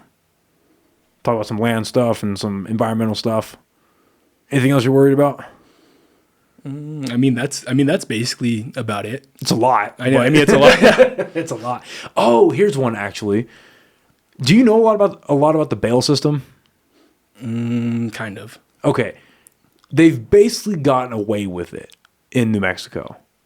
Do you think that's a good thing? Because I'm on the side of bail bonds are a good thing, but they got rid of it, and from what I understand, the reason they got rid of it is they said it was predatory towards poor people, which I completely disagree with, and I think it's antithetical to what the bail bond system is. But because what's the alternative right now? Exactly. Like that doesn't really. Well, actually, the alternative is the ROR system, is the release on recognizance or release on your own recognizance. That's the fucking alternative, which is clearly not working out well. That seems a bit. That's kind of crazy, honestly. Right. I mean, I can see the argument saying that, okay, well, poor people are disadvantaged by this bond system. I get that, but like, I mean, when we're just letting people back into like society and like a lot of like the crime. There's like a lot of crime that's repeat offenders, people that Right. are literally in trouble right now and they're back on the streets because they let them go and they commit another crime. Right, exactly. Well, to me, it makes no sense about the bond system being predatory towards poor people, because the whole point of the bond system is, let's say you get arrested for, you and I or whatever gets arrested for a DUI. Mm-hmm. And again, this is like maybe 6 or 7 years ago when you actually like stayed in jail for a little bit. If you had it, let's say you're on your second DUI, because your first one, they're like, hey, stop it. Here's your fucking what's it called, the breathalyzer. Yeah. Hey, there's your breathalyzer. Now you got you had to pay $800 or whatever to get that put in your car.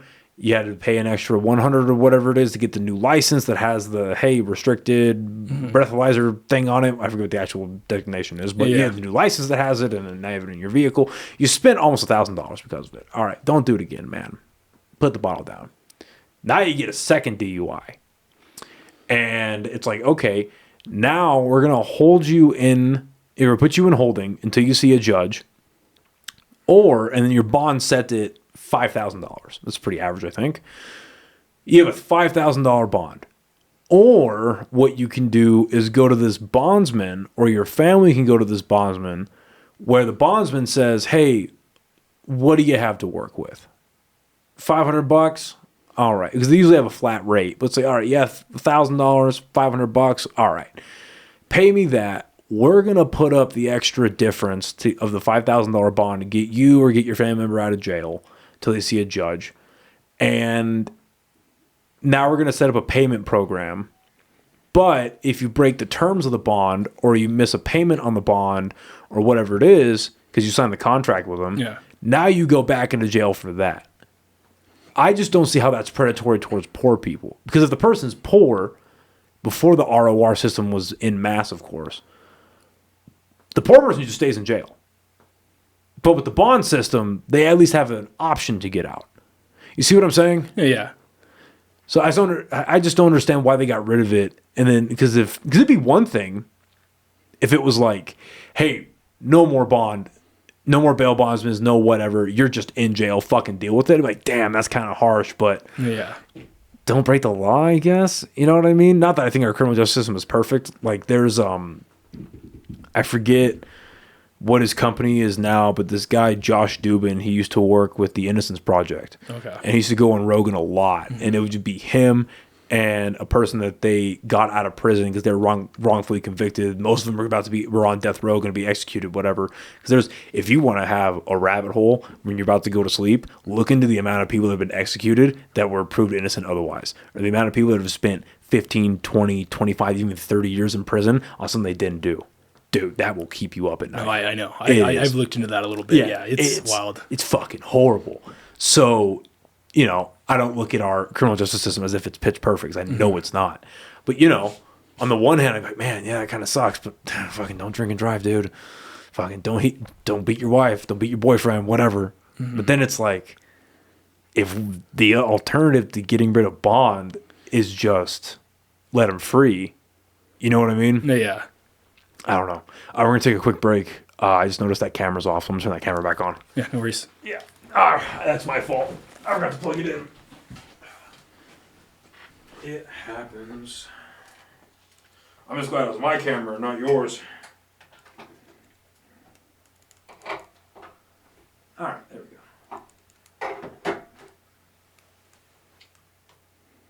And let's put that back in focus. I think I did that last time too. Because I broke all this shit down, and then I did a podcast at a venue doing stand-up shows at. Mm-hmm. And then about to break. I think you're my only podcast this week because I'm breaking all this down, and me and my homie are going to Austin on Saturday for a week. Got a couple podcasts scheduled out there. Alrighty. Let's see here. All right. Okie dokie. All right. Let's talk about some national stuff. All right. That's a easy topic to talk about. Yeah. Okay. What? Because we've been in like... Because I'll say... I'll frame it like this. at least from my point of view.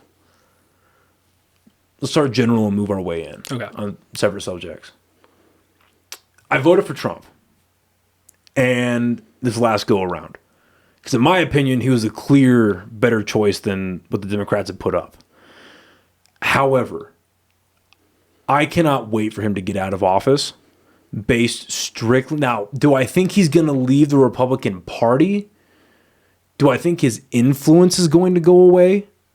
No. It'll kind of be this, in my opinion, it'll be the kind of same way that Barack Obama's been operating since he got out of office. Mm-hmm. But I am fucking exhausted. And I think a lot of people are too, of the Trump politics. Because it's been 11 years? Yeah. Oh, no, dude. Dude, I'm so done. I'm so done around as far as like our politics are evolving around Trump. Like you're either with Trump or you're against Trump, and like that's just been it for like. It's insane. It is, and it's getting to the point now where like, because me personally, again, I've kind of, not that I'm very old.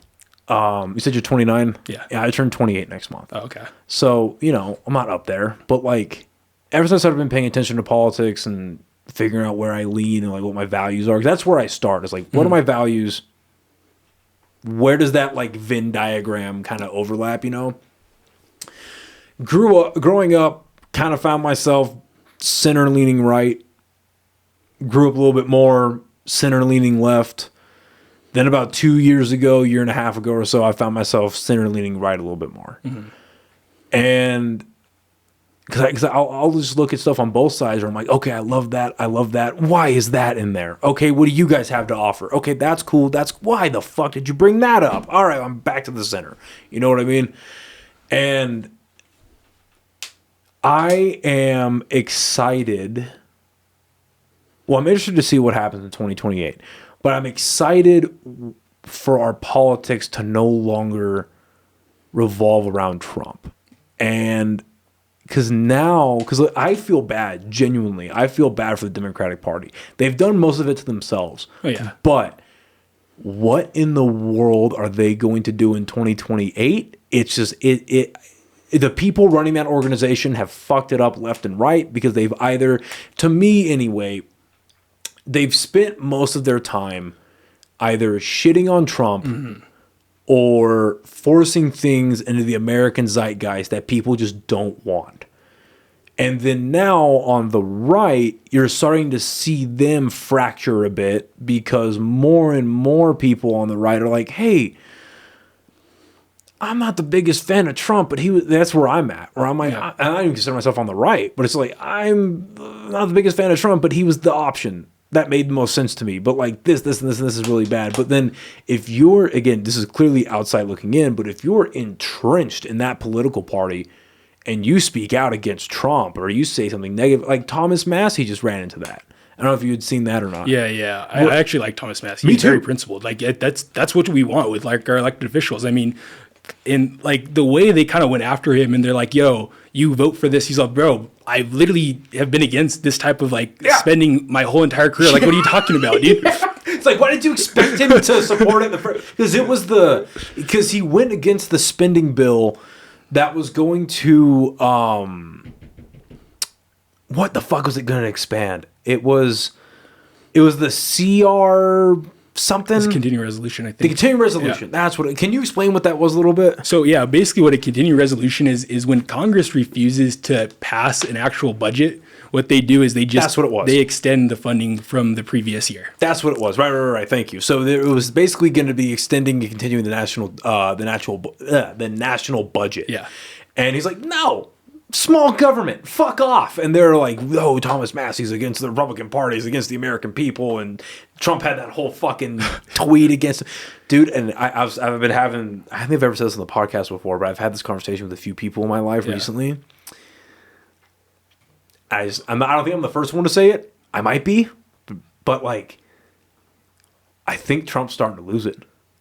Oh, yeah. Cognitively. Oh, yeah. Oh, he's up there. He's like 78. Yeah. Like he's But like, his old was way different than Joe Oh yeah, Biden. no, absolutely, it's different. But like in the next 2 years, we're gonna see what age really does to someone huge that decline. age. Oh yeah. And I think it's starting now because he's still. I mean, his whole life has been entertainment and all that stuff, and that's really helped him in his political career, staying cognizant, staying with it, and doing that. I mean, the fact that he did the fucking Joe Rogan Experience for 3 hours, didn't pee before, didn't pee during, didn't pee after, and held the conversation. Yes, he did that Trump thing where he keeps talking about the same thing, and that's a human issue. I mean, I fucking do that. But the fact he's able to hold something like that, holding court like that, that's great.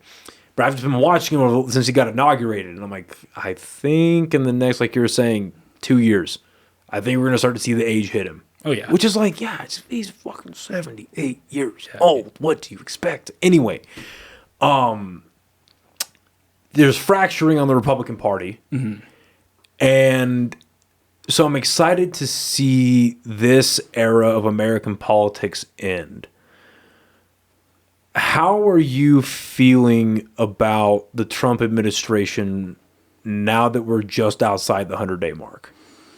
So I mean, personally, as far as Trump goes, and just like the hatred towards Trump, I think that the Trump derangement syndrome is just as harmful as the MAGA blind loyalty, right? Like just supporting everything this man does or disagreeing with everything he does is just bad for the country. I agree. Like, I mean, if we should be Americans, right? We should put the country before any political party or any person. If the president does something good, we should praise him. But I mean, it's our civic responsibility to hold our elected officials accountable and hold them to the highest standards possible.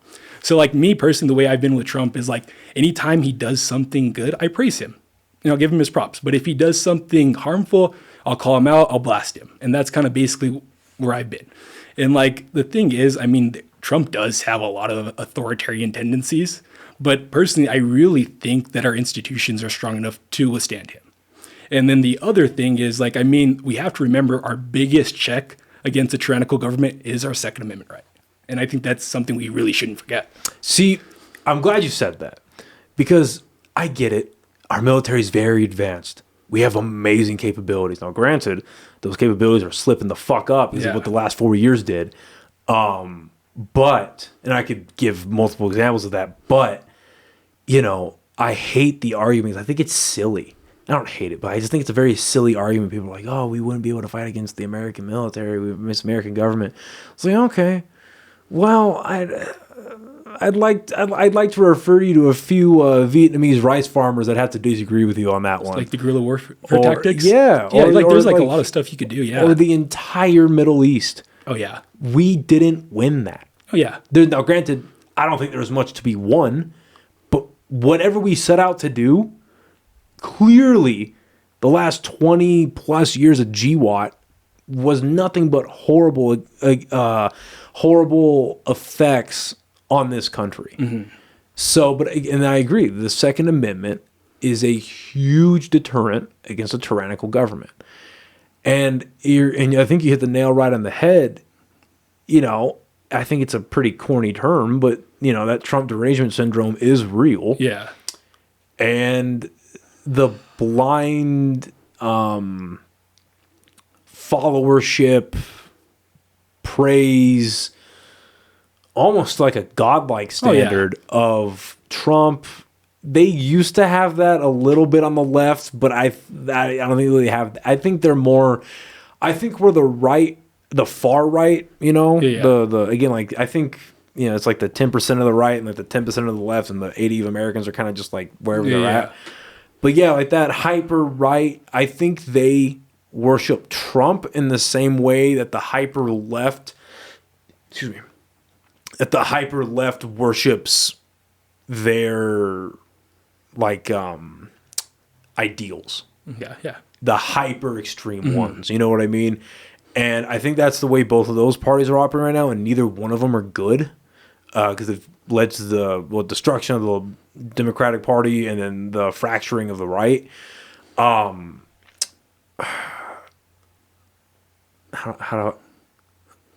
trying to think about how I'm going to say this. Like, with Trump, I I think he's going to create a weird vacuum in the right that I don't know how they're going to fill that. You know what I mean? And I will say this. I'm glad that Trump has walked back his statements about a third term. Oh, yeah, dude. Oh, my goodness. That was ridiculous. Now, also, I will say this, though. I don't think it should be Trump just based on principle. Like, on principle, I don't think he should have a third term.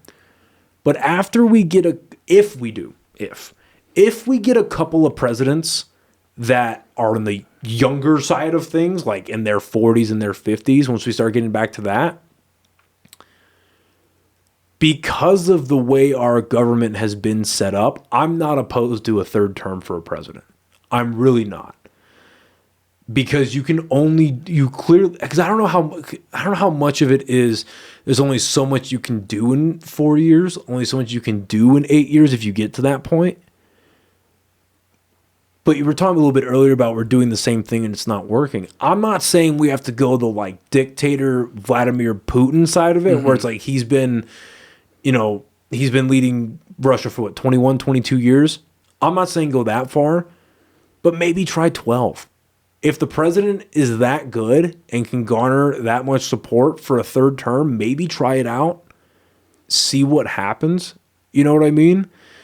Because we're getting into this really bad cycle recently where, and it really, I like to be proven wrong, but with the Trump first 4 years, he gets out, Biden gets in, repeals a bunch of things that he did, both good and bad, repealed a bunch of things that he did. Biden gets out, Trump gets in, Trump reverses a lot of the things that he did. You know what I mean? Yeah, like we're not back and forth. We're not moving forward. We're just staying stagnant, basically. If not taking steps back. Yeah. And I get a lot of that is the partisan issues. It's the two-party system. It's become this butting of heads of like who can win more political points. And really it just boils down. If you really sit down and think about it, it's like they're just trying to big dick each other in their own camp while the rest of the American populace is like, hey, what about us? Yeah. It's really boiling down to that.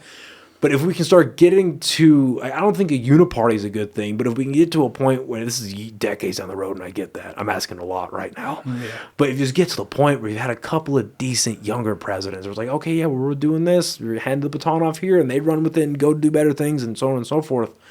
But yeah, and then I'm glad the left is kind of woken up, and they're like, hey, calling Trump Hitler over and over is not working. Oh, yeah. Now, granted, it took them their last election to realize that, but like I think most people realize now that Trump is not fucking Hitler. Yeah. And that in the same way that, I don't know, like whatever extremely demonizing statements getting applied to the left aren't working. You know what I mean? But because it's like, I haven't figured out the right way to say this without sounding like an asshole, but like without sounding like a weirdo, but like calling Trump Hitler is kind of a disservice to Hitler. Oh, yeah. You know what I mean? Oh, yeah. Like calling him a dictator is kind of a disservice to real dictators. Like, do you know what it's like to be under? None of us do. Oh, yeah. No natural born American knows what it's like to be under a real dictator. Mm-hmm. You know what I mean? So how are you feeling about things that have been happening under the Trump administration so far, outside of the party politics of it all? So, I mean, like, we can take immigration, for example, right? What Trump has done at the border, completely shutting that down, has been a good thing. Like, the fact that we don't have people coming to the country illegally is great. That's fantastic. Going after illegal immigrants, which I think he should be, is a positive move. But what he has done as far as, like, going after people like legal status and stuff, and, like, the whole, like, Israel thing and like basically using ICE to go after protesters is ridiculous. Like that's something that I don't support, and I think that's a mess. Yeah, I just don't. Here's my question: How are they getting away with that? Like what? Because here's my thing: if you are, because I think there is a grave difference between being a full-on citizen, just you have full citizenship status in America, and then having legal status. I think there are there's a difference between those two things. Do you know how like the immigration process kind of works a little bit? I mean, generally. So basically what it is, for the most part, people get a green card.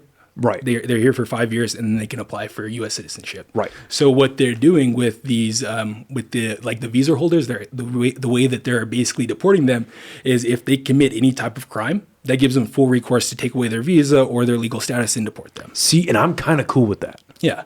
Personally, like I think it should be a case by case basis, and I understand that the process takes years. If you're to do a case by case basis, I understand that. But I mean, if you're somebody here on like a work visa or a school visa or whatever, that's a temporary status or it's a legal status where like you're not a full citizen yet, and you committed a crime, that's easy. That's easy. And personally, if you are here on a legal status, again, not a full citizen, but you are because I mean, personally, if you're protesting, like if you're doing an anti-Israel protest and you're just saying like Israel sucks, fuck Israel, because I'm on that side too, where I'm like, hey, what's going on right now is not cool. That's one thing, like whatever. But if you're fucking waving Hamas flags, I kind of see that as treason. Personally. I mean, yeah. You see I know, I understand what you're saying. You know, because it's like, because on my whole thing, it's like, I understand freedom of speech.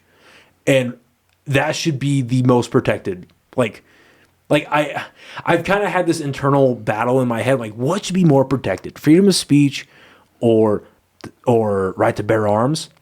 And they all end up at the top. Those two end at the top for me. Yeah. You know what I mean? Because the second one is there for when the first one isn't working out properly. You know, that's why that one's there. It's like they're supplemental to each other. I would almost like, if I could rewrite the Constitution, the Bill of Rights in one way, I would mend those two. You know, I would say freedom of speech and everything that comes with it, comma, right to bear arms. You know, I'd put them right in the same category. But if you're waving a flag and you're in true full support of a enemy of America, you know what I mean? No, I get what you mean. That's at a bare minimum, start doing a background check. Yeah. Where have they been recently? Who are they related to? Who do they hang out with?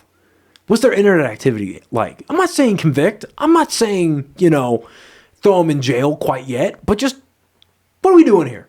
Yeah, because a lot of these people that are doing the anti-Israel stuff to the point where it's like they're waving Hamas flags and they're saying from the river to the sea. First of all, they don't even know what fucking river or what fucking sea they're talking about. First of all. And second of all, a lot of them are just a bunch of dumb college kids that are saying free Palestine, and they don't know really what it means to be waving that flag around. They don't know really what it means when they say from the river to the sea. Yeah. Because when you're saying, but the pejorative is saying from the river to the sea, from what it looks to me, what they think they're saying is free Palestinians from the river to the sea. Yeah. What they mean by from the river to the sea is genocide Jewish people. Yeah. So what are we talking? You see what I'm saying? Yeah. So, but if you're starting to have ties to organizations that are enemies of the state, enemies of America, you know what I mean? Well, that's a little bit different. I think, if you have like some type of direct ties, you've gone to a region and like that has like terrorist activity. Maybe we take an extra look at someone like that. But when it comes to like waving flags and everything, that's just waving flags. I feel the same way about like the swastika. that should be allowed. It has like negative connotations, but it's just symbolism. I agree. So I see what you're saying, and I agree with you. And again, for me, when you're talking about, because really what you're doing when you're arresting and deporting someone that has legal status, that's like the only difference between doing that to them and to an American citizen is jail time, just domestic. So, because I agree with you, like free speech in the form in extremism, like you should be allowed to fucking do stupid shit. I think you're dumb. No, yeah, exactly. And I think, and personally, like if you're waving a Confederate flag and you're saying like the South will rise again and we need to blah, blah, blah, blah, blah against the American government, but I think that's borderline treason too. Yeah. Personally. No, yeah. They were separatists. Right, exactly. So it's like, where does that law? And because I guess my question I'm asking with all this is like, where does that person or that group of people, where is that logic following? You know what I mean? Like if I was running like the U.S. Marshals, or if I was running like the FBI, and I'm seeing a bunch of college kids that are waving around fucking flags,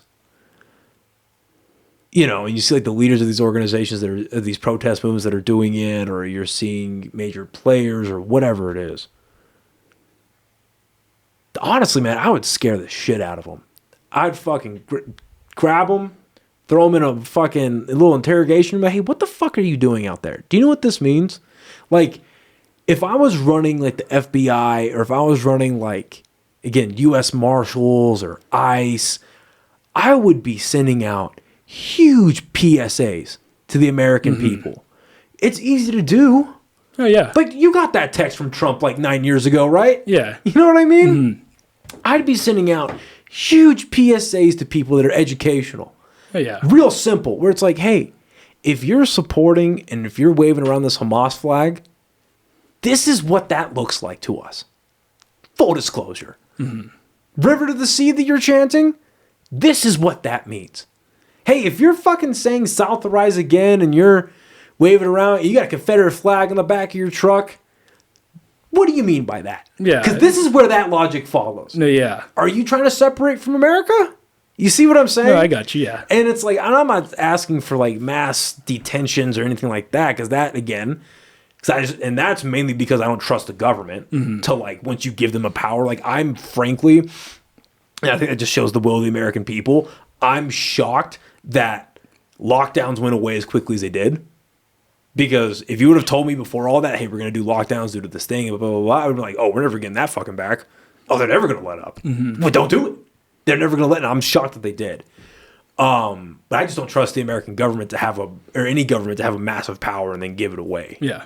But with those specific cases where these people were protesting Israel and they were on because they were all on school visas, right? Yeah. And they ended up getting deported. Some of them did. So some of them they scooped up for like because of their rhetoric, right? But they couldn't find an actual like criminal offense, so they couldn't deport them. I think they actually let one guy go, and there was another girl that just wrote like an op-ed basically. And I think she might still be in custody, but they're basically looking for reasons to deport these people, and that's like something I don't agree with. Okay, yeah, because I could see on one hand where it's like I was saying earlier, like, you know, do a background check, where especially if they're immigrants coming in, it's like do a background check. Where have they been? Who are they associated with? Where do they hang out?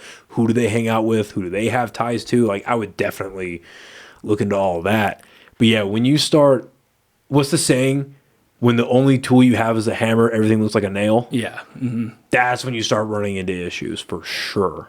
And like personally, I mean, it should have been like a no-brainer thing, right? You go to these universities that had like actual destruction, like vandalism. You find immigrants or like people on visas that did that. You deport them. Right. There's no issue. No one's questioning it. No one's. People be pissed about it. Yeah, I know, but it's also like, hey, they committed a crime. Exactly. And we're not going to because again, like I wish our criminal justice system and our prison system was a lot better. Because in my opinion, if you're in the greatest country in the world, and you get arrested in the greatest country in the world, it should be a privilege to go to our prison system in comparison to other prison systems. You see what I'm saying? Yeah. So, like, a prison system in America should be a right to American citizens only. So I completely agree with you. Where it's like, yeah, if they're fucking committing crimes and they're not here on a permanent citizenship status, that's easy said and done. I completely agree. Touch on the border. I agree. Locking it down the way they did is good. Why do you think? Because there's so many ways that you can phrase this and make it sound more politically charged than it really is. But why do you think there was so much relaxation on the border under Biden? I mean, I think really what it stems from was just Trump, because they wanted to be the opposite of Trump. Because Trump was hard on immigration, so they wanted to be the pro-immigration party. We have a lot of people that came in through like a legal process that Biden established, like the CB1 app. I believe. So like there's a lot We of had a lot of illegal ones too under that app too. yeah. You know, but anyway, continue. No, but yeah, I mean, so like I think that it was just a natural response to Trump, to Trump's hard line on immigration. They decided, you know what, we'll be the opposite of Trump, and that's basically that's what it comes down to, in my opinion. Okay. And I think that like I mean, also Biden really wasn't running the show, dude. Like I mean, Biden was there, but I mean, he's not making decisions. There's a really good, if I remember, if you remind me when we get done here, I'll send it to you. There's a really good episode of Sean Ryan, and he sat down with this lady. Her name's Lindy Lee, I think. I forget what her last name was, but she was a major campaign fundraiser for the Biden administration, deep in the party, knew Biden personally, all this kind of stuff. And she flat out names who was running the show. She goes, yeah, it was Jill Biden, bunch of 20-year-old staffers, a bunch of advisors, names the advisors, like the top like 5 or 6 that were making all the decisions, and then Barack Obama. These were the people running the country under Biden. And it's just like, what the fuck? And on that subject a little bit, do you think that the cover-up of Biden's mental state truly is a national scandal? I mean, to be honest with you, I knew this man was gone back in 2020 before he became president. Most like, people and it's did. like it's Yeah. like I mean, how can you fall for him? Like for them telling you that he's competent? We know he wasn't competent. Like in 2020, and I mean, it is a scandal in the sense that they covered it up, but like we already knew his decline. And maybe we didn't know the state of decline until like the debate, but like we kind of knew that he wasn't there. Because even in that first debate in 2020, Yeah, that's what I'm saying. Yeah, it was bad. Oh yeah, absolutely. I was tweeting about this. I said this man doesn't even know what country he's running for president. Like Yeah. straight up, like he was gone. Yeah, no, I completely agree. But I frame it like that. Like, do you think it was a major scandal in the way that, like, because when you're lying to the American people, like lying to the American people should be a crime.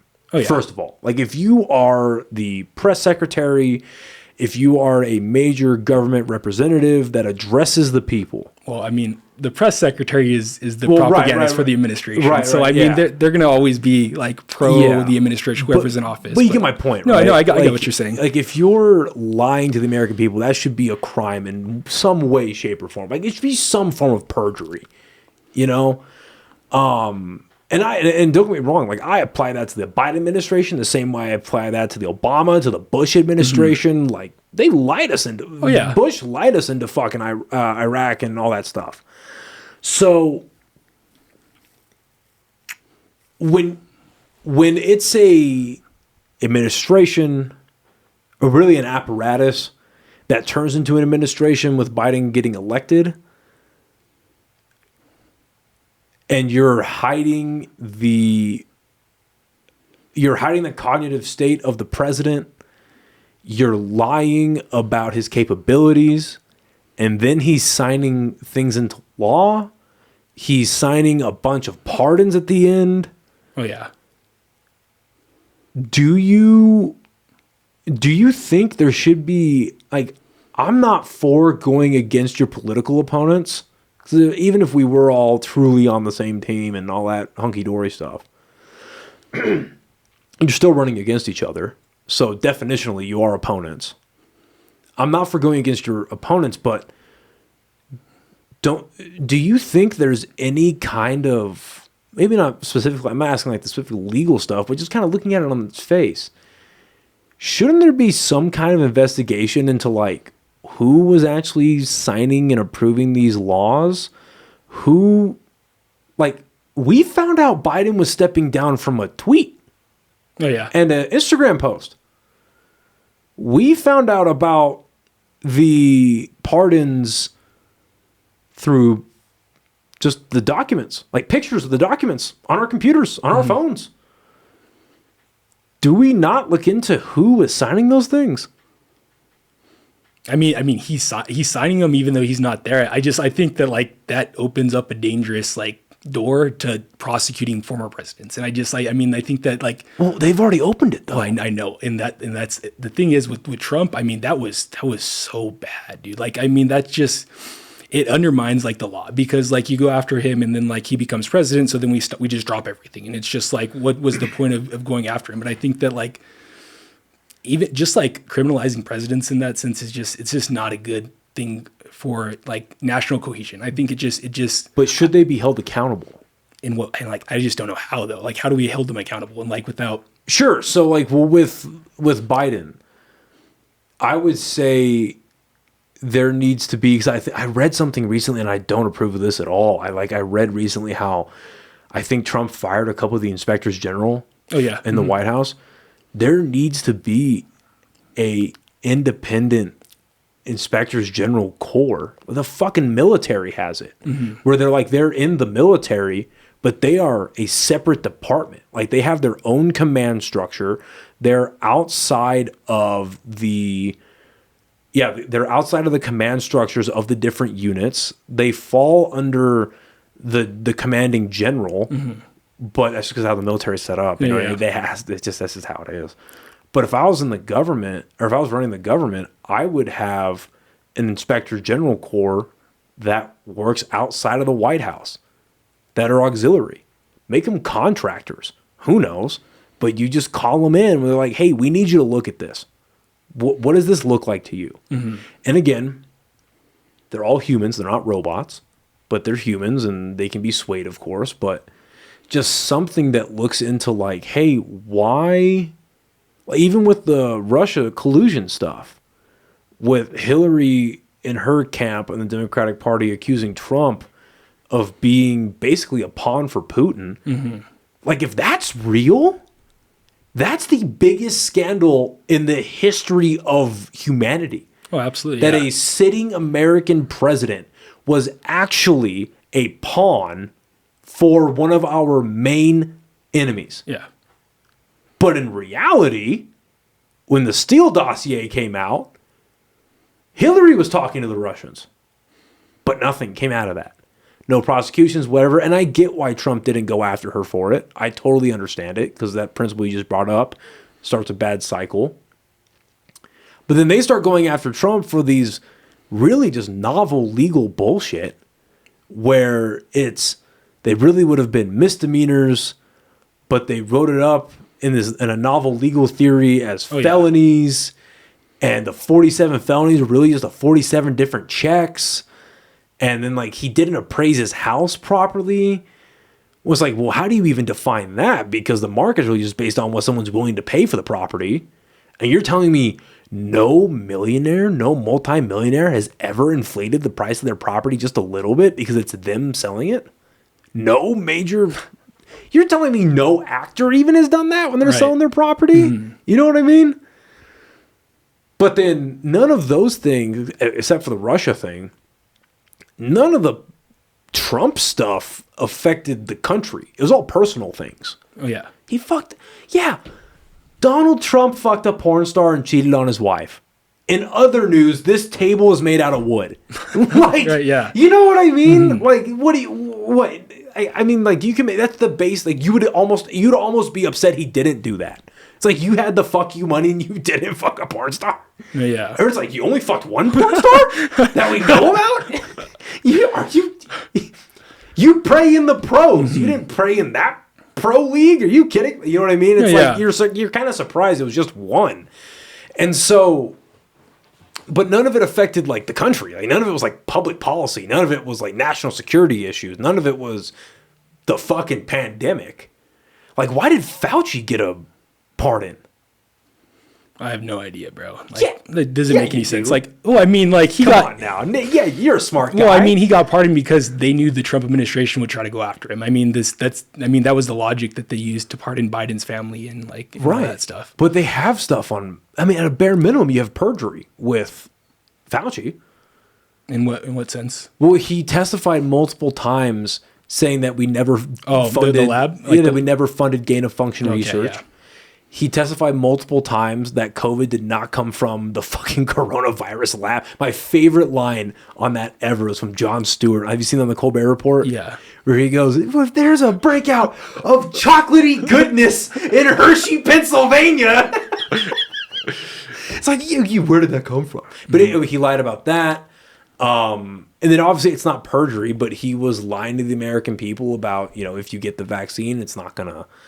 It's going to stop transmission if you get it. And then it was, if you get the vaccine, you're not going to get COVID again. And that was obviously bullshit 3 months into it. Well, I mean, I have a little bit of sympathy for like that kind of aspect because, here's the thing. Like nothing's perfect. Like, I mean, like you can only go with the information you have. I'm not saying that that's what was going on, but like science is, you can only make decisions with what information you have in front of you. You get more information, But they had more information than we did, and they lied about it when those emails came out. Mm-hmm. And they were like, yeah, the COVID shot's not going to stop the spread. Like, that was in the emails. You know? I mean, I didn't catch this. Oh, yeah. You didn't hear about this? No. Oh, yeah, dude. So there were two sets of emails that came out. One, and they're both from Fauci. One of them was between Fauci and then colleagues that were actually working with him in the NIH. Mm-hmm. And some of them were domestic, and then there's like a couple of people, some were domestic, and then some were actually in the fucking, like the Wuhan, like coronavirus lab. And they were discussing if the vaccine was going to stop the spread. Mm-hmm. And he flat out said no. And then there was another set of emails. It was from his personal email to, like, I don't know if they were colleagues or like just his buddies or whatever it was. And they're basically just emailing him like, hey, what's up with the mask bullshit?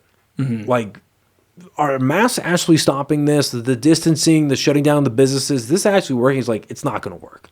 But we have to do something and to make it look like we're doing something. But no, masks are not going to work at all. And those emails came out. Oh, yeah, dude. Yeah. Yeah, it's rough. But and then, when he's the biggest proponent of the vaccine, and we're hearing about all these vaccine injuries and the huge, especially with the first vaccines that came out, when you had the big spike in myocarditis and stuff like that, it was like, well, if you're the major proponent of that, and you're one of the people that's not only pushing the vaccine on the American people, but you're having a major role in the production and development, I believe, with the Moderna version of it, either Moderna or J&J. I don't know. He was involved with the production, and you get a pardon. Hey, what's in my arm, dude? You know what I mean? Mm-hmm. It's like, why do you need, like, perjury is one thing, if he got convicted for perjury, he wouldn't get jail time for it. He'd probably just get massive fines and a probation thing they could slap on him or whatever. You know what I mean? Like, don't lie in court again. Bad. Like, probably gets bad. But what was so bad you need a presidential pardon? And the same thing with Biden's family. I can see what you're saying. And then, like, I mean, the counter argument to that is they didn't want to become, like, political, like, they didn't want the Justice Department be weaponized against, like, the Biden family, Fauci, just because they were perceived enemies of Trump. Like, that's the counter argument. But I mean, I understand what you're saying. Yeah. It's like, in theory, if they have nothing to hide and it's all kosher, the same thing would have happened to them with what would happen with Trump, is that it hits the courts and they're like, this is bullshit. Get it out of here. Same thing would have happened to them, I'm assuming. But a big thing with, like, when it comes to, like, legal challenges and stuff, it costs a lot of money. So, I mean, even just, like, throwing nonsense at people, it's going to cost them money. And that becomes a barrier. And I think that's a lot of the sense of why they do it. I think Fauci's okay. I think he's got money. He probably does, I think the Biden family's okay. I think they can spend a couple $100,000. I think they'd be all right. And then with the whole the Biden laptop thing and all of his dealings, and that's what fucked me up, honestly, with it actually made me mad. Mm-hmm. It's kind of tough to make me mad. But what actually made me mad with the Biden pardon was the date that it got signed back to, January 1st, 2014. Well, I mean, the way a pardon works is like it's basically whenever you pardon, it's all crimes before that pardon. So I mean, he would have been immune anyways. But they no, they dated it specifically though to 2014. To 2014. No, yeah, they specifically dated it. The verbiage was, Hunter Joseph Biden, whatever, pardoned for any crimes he may or may have not committed in the United States or against the United States from this date of when it was signed to January 1st of 2014. What major revolution happened in Eastern Europe in the middle of 2014? The invasion of Crimea, right? The Maidan Revolution. Oh, yeah. Who was put on the board of Burisma and had major dealings with that? And then who had major dealings with that energy company leading up to that revolution? And what country funded major protests in that revolution to unseat the democratically elected president? Mm-hmm. You know what I mean? No, yeah, I see what you're saying. You start looking at these things and you're like, these are major. And now we have the Ukraine-Russia war. And it's like, these are actions that happened that not only cost millions of lives between the Russians and the Ukrainians, but have cost the American people hundreds of millions of dollars, inched us towards World War III. You know what I mean? Where it's like, it's that verbiage of crimes, may or may not have committed crimes against America. That's a little weird. Yeah, I'll admit that's weird. And with it being to 2014 specifically, it's like you're diming yourself out. But I think what it really was so like all of our presidents, like they all have that type of corruption, like that Hillary Clinton corruption. Sure. They all have that corruption. So there's been like an unspoken rule that they do not charge or prosecute for that type of corruption.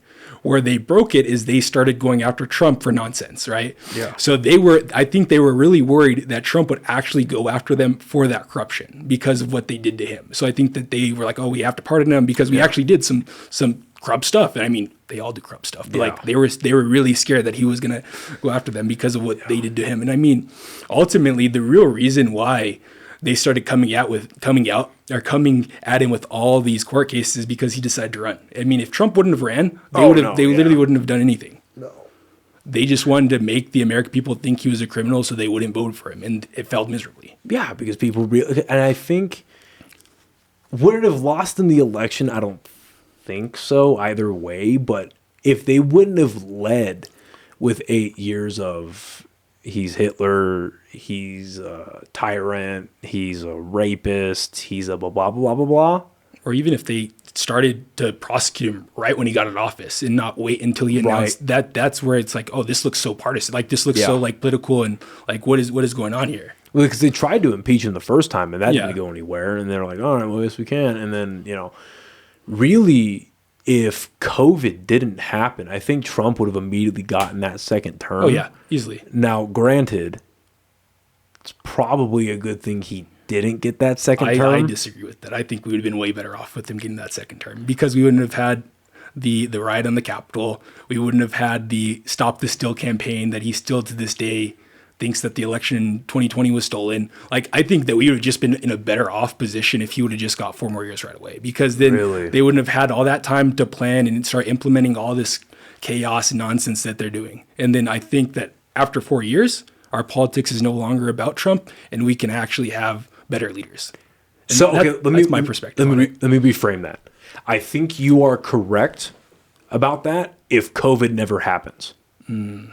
Now, I think if COVID still happens and Trump gets reelected, his final 4 years end in disgrace based on the economy alone.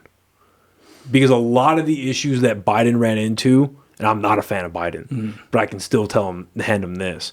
A lot of the issues that he ran into economically was because of Trump and all the spending during COVID. Because when Trump talk about his first term going so well, they really only mean the first 3 years. Oh, yeah. Because 2020 was a disaster.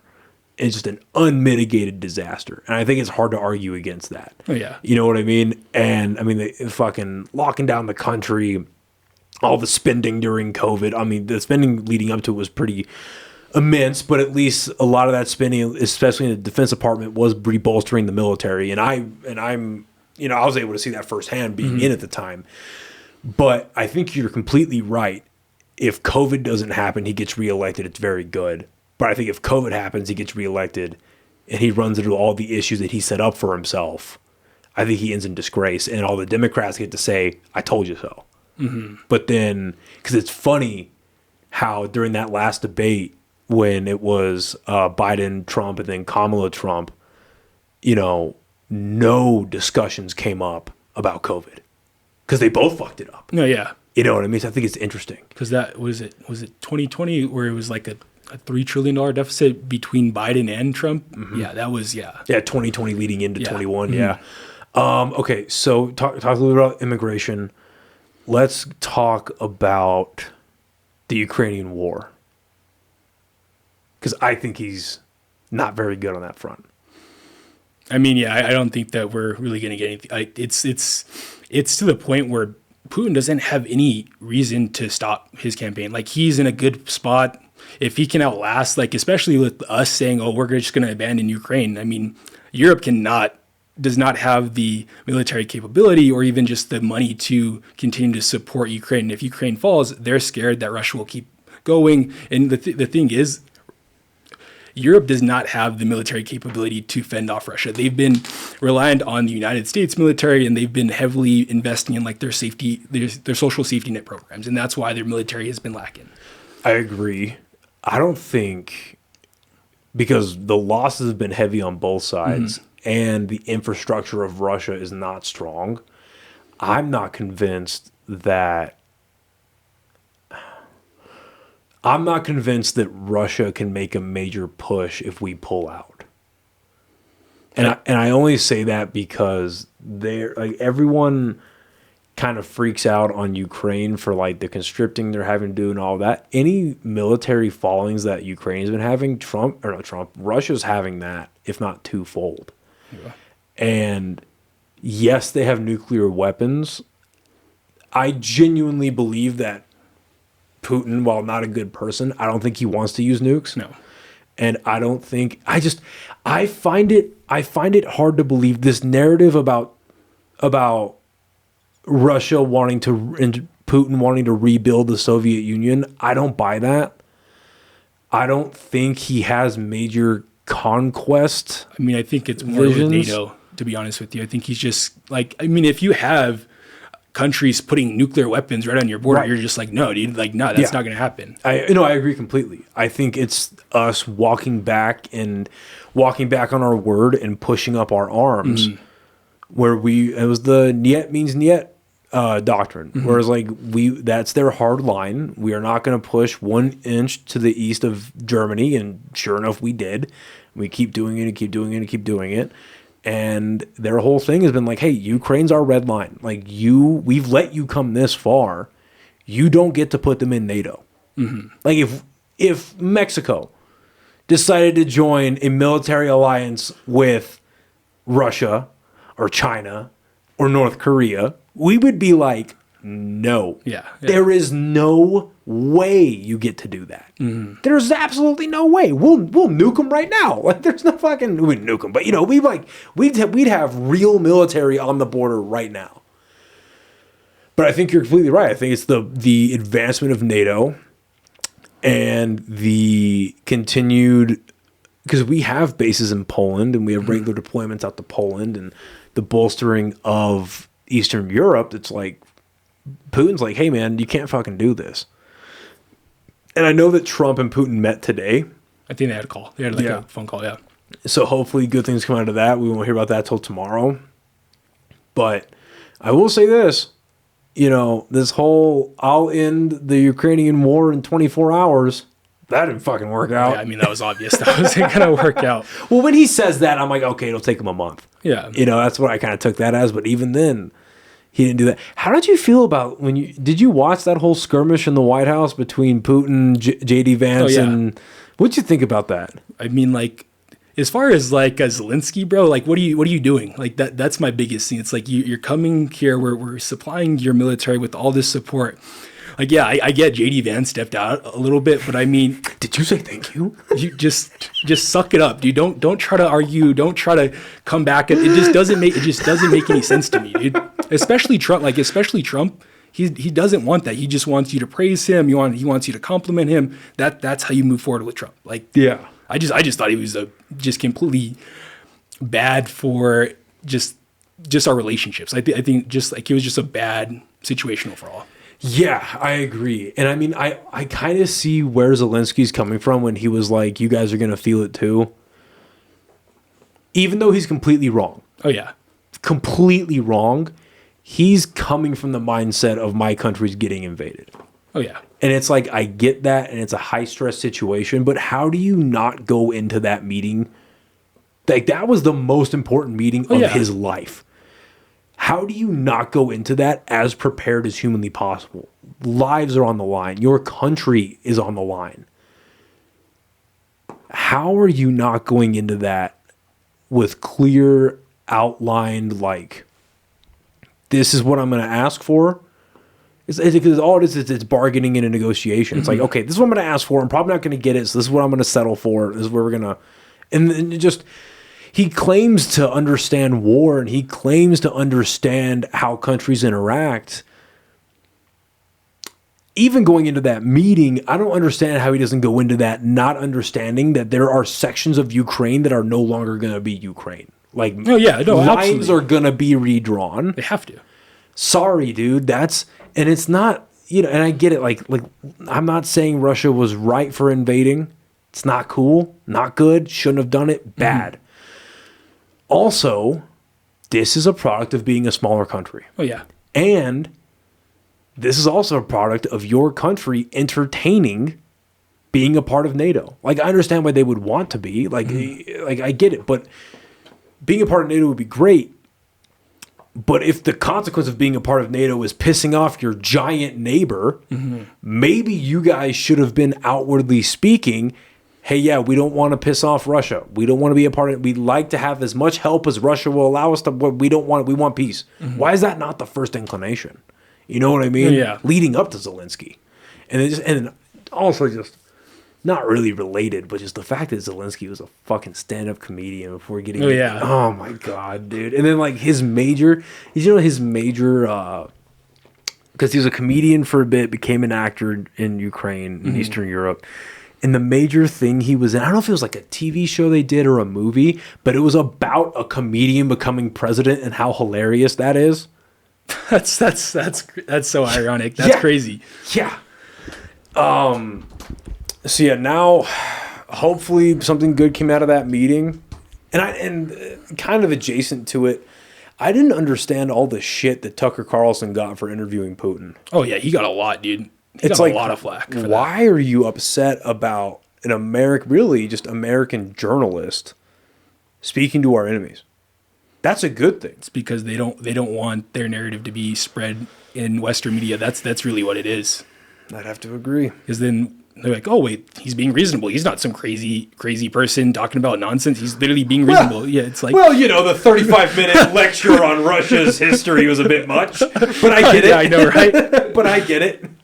So staying on war, Israel, Gaza. What the fuck is going on with that? How do you feel about that nonsense? It's getting out of hand, dude. I think they just started actually going in again and invading. So, I mean, and then with like Trump's rhetoric about the United States owning Gaza and displacing all those people, that's horrendous. That's not even, I mean. I'm glad he's walked that back. No, okay, I wouldn't say walked it back. I'm glad they've toned it down. Okay, yeah. I'm glad they've toned it down because, yes, when he was saying that we're going to turn it into the Riviera of the whatever, and then that AI video they posted. Oh, dude, that was bad. That AI video was with so bad. With a bunch of bearded dudes with tits and, like, fucking Trump statue. I know. And, dude, I'm all for Gaza getting a P.F. Chang's, but, like, what the fuck are we doing? I know, dude.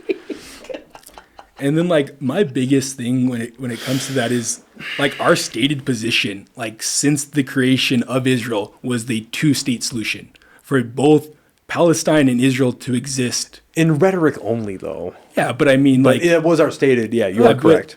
Yeah. I mean, we could talk about like the Ottoman Empire, like owning that territory, and then World War One happening, and then Britain controlling it, and then they partitioning it out. But I mean, when you're talking about just displacing people, I mean, in such a large degree, but you had like a international agreement that it would be a 2-state solution. It's just, I mean, yeah, there's a lot of problems, but I also think that a lot of those problems are because of Israel and the fact that they've had those, what is it, like the barricade around. The blockade. The blockade. I think that was a big problem too. I mean, that. Yeah. No, I mean, I agree with you. I mean, the idea that, because again, we were talking about nation forming a little bit earlier. Yeah. Is it great the way that Israel was formally created? No. But at the same time, look what was going on around the world. Mm-hmm. Holocaust, World War II, close to wrapping up. We don't know that at that time yet, but because what? Israel was formed in 47, 48? Yeah, I believe so, yeah. And then World War II ends in 49, right? Yeah, it's a little earlier than that, I think. Is it earlier than that? It's like 45, I think, actually. Like, yeah, it's like 45. I could be wrong. When did World War II end? It ended Yeah, 45. Okay, yeah. So switch that around. We just dropped nukes on Japan. Oh, yeah. Holocaust happens. They decided to make that decision. And it fucking sucks. And it's horrible. But we're here now. And the idea that, like, I hear this argument sometimes where people are like, well, Israel hasn't occupied Gaza. They pulled out in 2008 or wherever, or 2005. It's like, okay, yeah, they pulled out formally, sure. But they set up a major blockade and they decide what goes in and out and they control the water and the electricity. And it's like, what are you even talking about? Yeah. Especially when it's a strip of land that's what, like 5-7 miles wide or whatever. It's like the size of like DC, I think, a little bit bigger than DC. Yeah, and then like 26 miles long ways. It's like, what are we talking about here? Define not occupying. Mm-hmm. And then, yes, when they are able to hold elections, they elect Hamas. That's not good. I agree. But then now they're calling it the Israel-Gaza war. Well, how are we defining war these days? Because Hamas, they're a horrible group of people. Mm-hmm. It is in their charter they want to kill all Jewish people. And what they did on October 7th was ugly. It was horrible. It was horrendous. But they're basically the most violent gang in a prison. Mm-hmm. They don't have an air force. They don't have a navy. They don't really have a mobilized army. They just have a bunch of trucks and paragliders, apparently. Mm-hmm. I mean, you know what I mean? Like, it's like I understand that Israel's objective here is take out Hamas, but is carpet bombing the way to do it? I mean, I would probably say that Israel has a much bigger strategy than just getting rid of Hamas, to be honest with you. But what do you think the end game looks like for them? I mean, for Israel, it really, like, personally, it really seems like they just want to build the United States of Israel. They want to just take different parts and different territories from other countries and just build, like, basically what the United States has, but in the Middle East. That's basically the only thing that makes sense to me. I'd have to agree. Do you think the other Arab nations should be coming together to help Gaza, take Palestinian refugees, send aid? Like, what should their role be in any of this? Because if they're funding Hamas, if Qatar, Iran, I mean, Israel funded Hamas too, but if we're gonna try to draw strict lines here, should the surrounding Arab nations be, helping out Palestine at all? I mean, like, is it their responsibility if they're funding Hamas? I don't know. I wouldn't say it's like So I mean, like the citizens in Gaza, like I don't think that they should take them, because I mean, like no country wants to take just millions of people. I mean, we wouldn't want like millions of people coming to our country just to come to the country, and like these countries are so small that if they let that many Palestinians in, it kind of shifts like the power balance in their society, and like starts favoring a group that's like outsiders. But I mean, as far as what can they really do like as far as like support? I mean, they can try to provide them with aid, but Israel's blocking the aid. Like they're not letting them in. Right. I mean, they're not going to go to war with Israel. So like there's really not much that they can actually do besides for maybe. But I mean, it doesn't seem like Israel wants to negotiate or even talk about any type of like ceasefire permanently or anything like that. What do you think about have you been seeing all the inside reporting from the White House, or people coming? There's people, how do I put this? There's like reports coming out of the White House, unofficial, of course, about Trump wanting to separate himself from Netanyahu. Have you heard about that? No, I think that's probably true. What do you think about that? I mean, I think on it. So take a step back. I think Israel's war and the way they've conducted themselves and the way they've basically kind of used the United States as like a client state of Israel to kind of just stomp out any negative like any type of like rhetoric that's against Israel, right? And like I think they've created their own enemy, right? Because now American sentiment's starting to turn against Israel because we're like, wait a second, what's really going on? And then you have your America first. They're like, why are we so supportive of Israel? Like when we're supposed to put our country first, right? And I think that Trump sees the writing on the wall. Trump is someone that is really good at picking up public opinion. And I think that he sees that. And I think that that's probably what he's probably like, okay, I think that this is probably what we have to do as far as just kind of like separating us in a sense. Do you think, because in my mind, this only ends one of two ways. We either separate ourselves from Israel and let them figure everything out, or we force a two-state solution and then separate from Israel. How do you think all this ends? Honestly, I mean, I don't know. I mean, it's like that's a hard thing to conceptualize.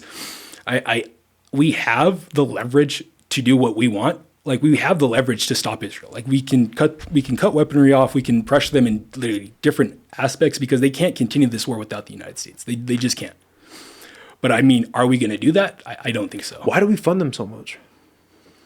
It's because they're the only democracy in the Middle East. They're a strategic partner because that's just how we've always operated. We've operated that we are more favorite, like not always, but like the way we try to like put public perception out is that we deal with democracies. That's what we do. Like and that's the biggest thing because they're the only like true democracy in the Middle East. All of them have kings and like authoritarians in charge. So I think that's the biggest thing of why. Think there's any put the tinfoil hat on a little bit. You think there's any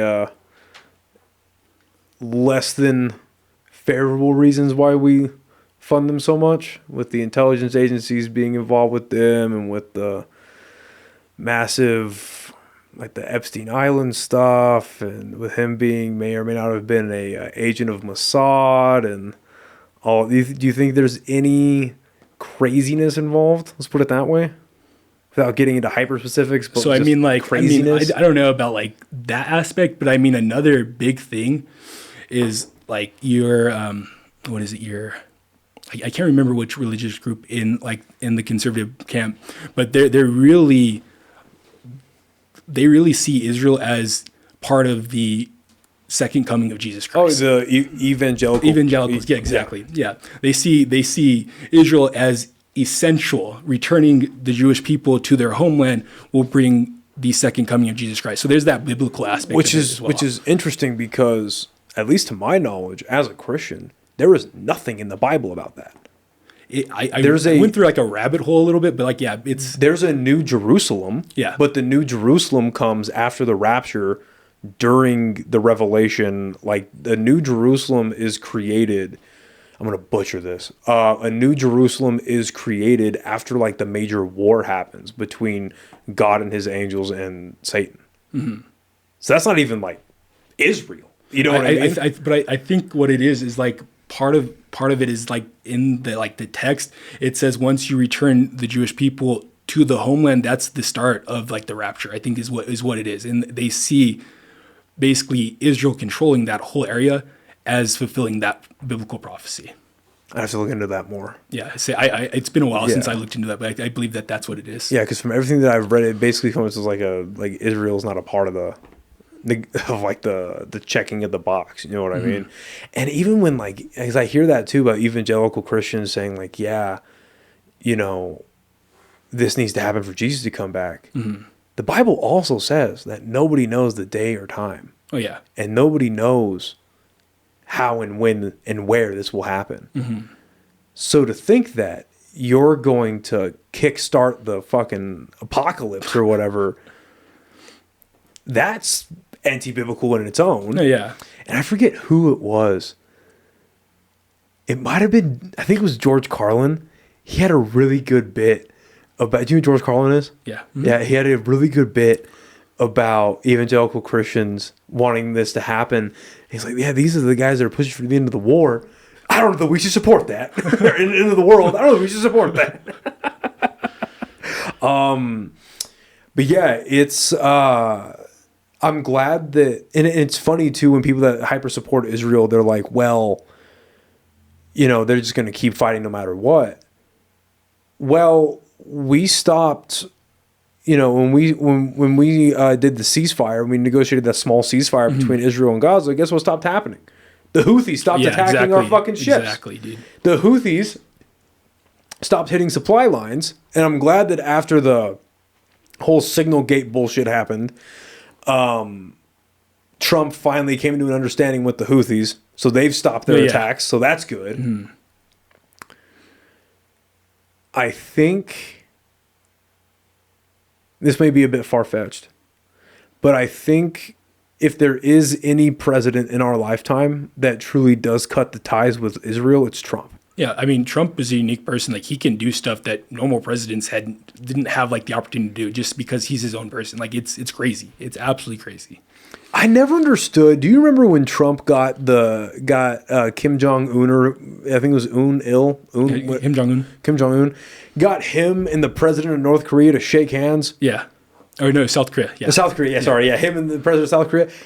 I never understood why that didn't get more press, and I never understood why that wasn't like a huge thing in the 2020 campaign. That was so big. Like him going and meeting Kim Jong Un and like talking, negotiate was the best thing that we could have done. Right? He stepped outside of the DMZ.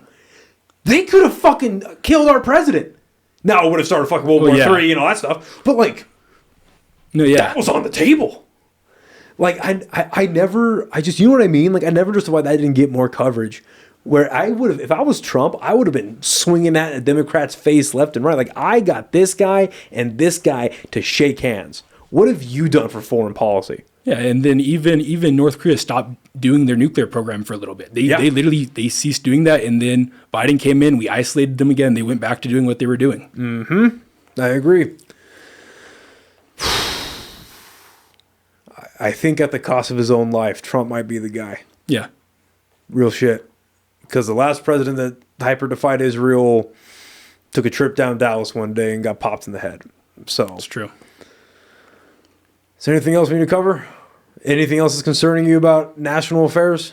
Or let's say national level of the presidency right now? We've covered immigration, covered foreign affairs. Anything else that's crazy? How do you feel about China right now? So China's our biggest adversary. What they're doing is they're operating on a long-term strategy to displace the United States as the leading global power, right? Are you talking, does BRICS lead into this? No. Okay. No. So basically, what we have is we have an international order that the United States has led. All of the international organizations we have, all that stuff is part of that, right? What China wants to do is China wants to return to their historical high point. Basically, when they had the Silk Road, they were the center of geopolitical and economic influence around the world, right? And they basically were like the center. Like everything went through China. And what they want to do is they want to return to that. And part of that strategy is basically weakening us. So what they're doing, one of the biggest things they're doing is the fentanyl precursors. They're giving it to drug cartels. Drug cartels are making fentanyl, and then they're poisoning Americans. To understand why they're doing that, you have to understand their history. Like one of the biggest things that China has, or the biggest things that happened with China is when they were at their high point, Europeans wanted to trade with them, right? But Europeans did not have any goods that China wanted to trade with because China was basically resilient and independent. So what Europe did was they got them addicted to opium so that they would trade Chinese goods for opium. Wait, back up. Europe has nothing China wanted. Yeah, so China was completely independent. They were Europe got them self-sufficient. addicted. Got the Chinese Addicted to opium. No What year was this? So this is it's probably like 1850. It's the mark of the century of humiliation. That's what China calls it. The century of humiliation. I've heard of that. Yeah. So basically, they got addicted to fentanyl. They fell from being the center of the world to just existing in it. So they understand how addiction can basically ruin a nation that's on top. So that's one of their strategies that they're doing is to get us sick so that internal disorder, we collapse from the inside. That's one of the strategies that they're pursuing. Another big thing that they do is TikTok. Like TikTok has the sole purpose to basically mess with our national cohesion and just instill division, right? Because you saw with the college protests, which I think that they're rightfully so, because I mean, Israel's committing atrocities, but what China did was they amplified that righteous or that, the rightful hatred or like the rightful criticism of Israel, and they turned it into anti-American sentiment, right? And I think that's the problem. And that was originally why Congress decided to go ahead and put the TikTok ban. It wasn't because they were showing what was going on in Gaza, because I mean, you have Telegram. There were so many other sources where you could see that. It was purely because they were trying to instill societal disorder. Why wasn't that purported more by the American government? I don't know. I can tell you, to be honest with you. Like, because I feel like that's a characteristic, that's a symptom of the first Trump administration, was they were trying to do things in the best interest of the American people, but they never came out and just said it. Mm-hmm. They never justified their actions. They just kind of did it. Is that an ego thing from Trump, feeling he never has to justify himself? Is it an American government hubris thing, or it's like we do what we want? Why do you think that is? I don't know. I mean, to be honest, maybe they tried to do it, but it just wasn't. It didn't penetrate, right? Because I know that there was talks where basically some of the legislators came out and they said, well, we banned it because of the war between Israel and Gaza. And I don't think they made it clear why they actually banned it. So people thought, oh, they banned it because of the atrocities. Israel and okay. Yeah, I think that's where the narrative kind of shifted a little bit, and it just ran wild. How else are they trying to dismantle us? So addiction. So I mean, TikTok. So the other aspect is just what they're doing is we've become so reliant on China as far as our supply chains, right? So like if anything happens, if they go for Taiwan, we're gonna respond, right? We're not gonna let them go for Taiwan and take Taiwan's sovereignty because the semiconductors are so crucial to the economy. What was that? Going back to Biden, what happened where Biden said that we support Taiwan's independence, and then the White House came out? The White House made an official statement saying, no, we support the one China policy. Remember that? I don't remember that. That really came out? Oh, yeah. Oh, the one China, really? Oh, yeah. Let me find this really quick. I'll find the thing from Biden. Because I remember Biden came out and he was like, yeah, we'll even send troops if China invades Taiwan. I remember that. I don't remember that. I can't really. They said they support the one China policy. I think this is it. See if it loads. So unlike Ukraine, to be clear, sir, U.S. forces, U.S. men and women would defend Taiwan in the event of a Chinese invasion. Yes. I won't characterize President Xi's comments, but I can tell you that President Biden was very, very clear that nothing's changed about our one China policy. We don't support independence for Taiwan. So unlike Ukraine, what? to be clear, sir. Yeah, so watch. I'll play it again. Watch. U.S. forces, U.S. men and women, would defend Taiwan in the event of a Chinese invasion. Yes. I won't characterize President Xi's comments, but I can tell you that President Biden was very, very clear that nothing's changed about our one China policy. We don't support independence for Taiwan. So, That's the craziest. That's so contradictory to like the actual like our policy on Taiwan. And then there was an actual like, remember like the official like White House letterhead statements that get written or whatever get released. Yeah, the White House. Watch, let me see if I can find it. There was a White House statement that came out that was like, yeah, we support. Watch, Biden administration support one China policy.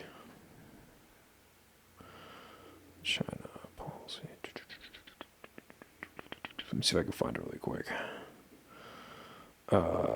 Give me the actual. No, don't open Google, you fuck.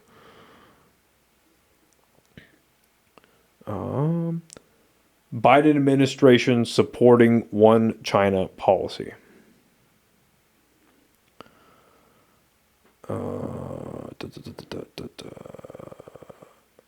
Okay, here we go. So this is an official statement. We do not support Taiwan independence. We expect cross-strait differences to be resolved by peaceful means, free from coercion, a senior administration official told VOA Tuesday, underscoring long-standing U.S. policy on the thorny issue. Quote, we oppose unilateral changes to the status quo by any side. But the administration has been, quote, consistent on our long-standing one-China policy, the official said. Under the policy, the U.S. acknowledges but does not endorse Beijing's view that has sovereignty over Taiwan. It considers Taiwan's status as unsettled. But there was, I remember reading, the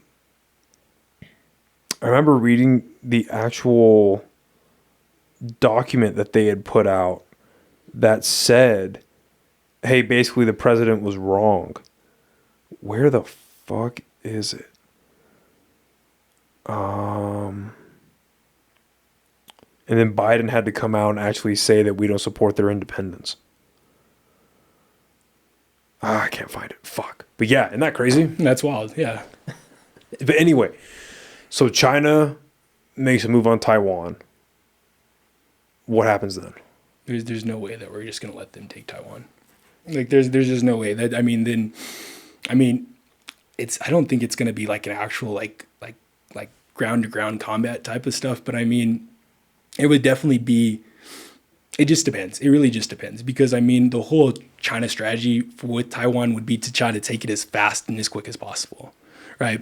So like if they're able to take it, then what do we really do? Because like there's not a whole lot that we can do. But what I think would happen is Taiwan does have some defense systems. If they can at least hold them off for the United States to like get in the area, then I mean then you're having just war, plain warfare. I was going to say like Air Force, naval. Yeah.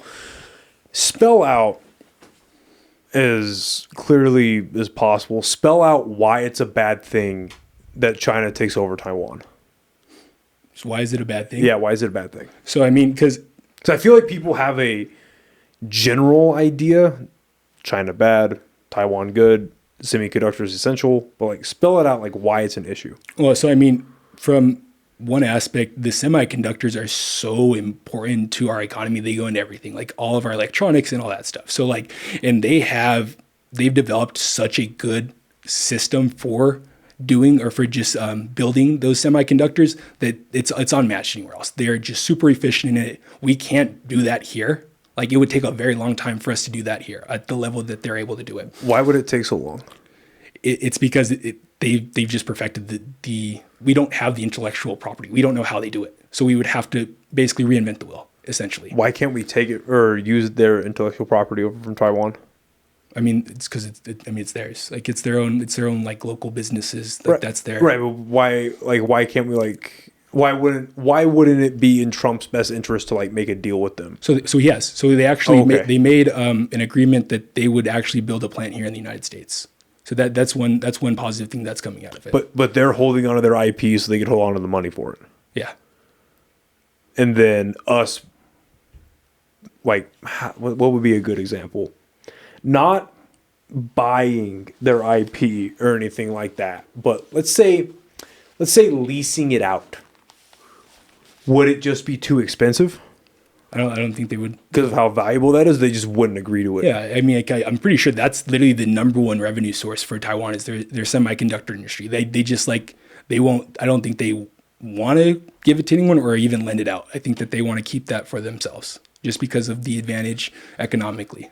And again, obviously, all this is just opinion, but my whole thing is like, well, wouldn't it be in Taiwan's best interest in a geostrategical aspect to have the United States make them too, so that at least some of the heat comes off of Taiwan from China? You see what I'm saying? I mean, we would I think they're fearful that we would just take over the semiconductor industry, and then what's the use of Taiwan now? And then they lose their independence for the monopoly of information. Yeah, and then they lose because like we have no reason for Taiwan. Like because right now that's the only chess piece they have. Right. I see what you're saying. I see. Okay. Yeah, because they give that up, then there's nothing that they can say, oh, you have to help us out. Because we already have the one China policy in place. Yeah. So it's like, all right, have them, whatever. We have their stuff. That makes sense. And then, I mean, personally, I think that like another big thing is if China can just go and take Taiwan, like that directly impacts the current global order. If a nation can just go and just start I mean, Russia's kind of doing it right now, but if we start seeing more countries just taking territory like that, right, that's going to be very bad. Like, and if China is able to continue to build itself up and displace us as the leading superpower, what that means is like the American way of life goes to the wayside.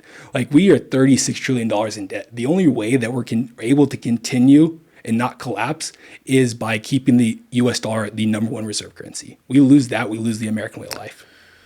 I agree. Okay, before I even ask that, why is Taiwan okay with us having a plant here in America under Trump? Why are they cool with that? Because I think it's the tariffs. I think it might be like a tariff thing, to be honest with you. Okay. I'm not 100% on the aspects of the deal, but I think that was just, it was either that or, yeah, I think actually what it was he was going to charge an outrageous amount on the semiconductor industry in Taiwan. So they just, okay, well, we'll build a plant there. Basically is what it was. Probably with a precursor saying that you can't build one yourself. And yeah. Okay. That makes sense. Okay. So you brought up the deficit or not deficit, the debt. Okay. What happens if America defaults on our loans? I don't think that would happen, but basically if we do default, I mean, that's going to ripple across the whole entire world. That's going to affect the whole entire monetary system as we know it, right? Because if we default, then that means that everyone that has U.S. debts now does not have any way to get that money they have as far as U.S. bonds and all that stuff. So then they're strapped.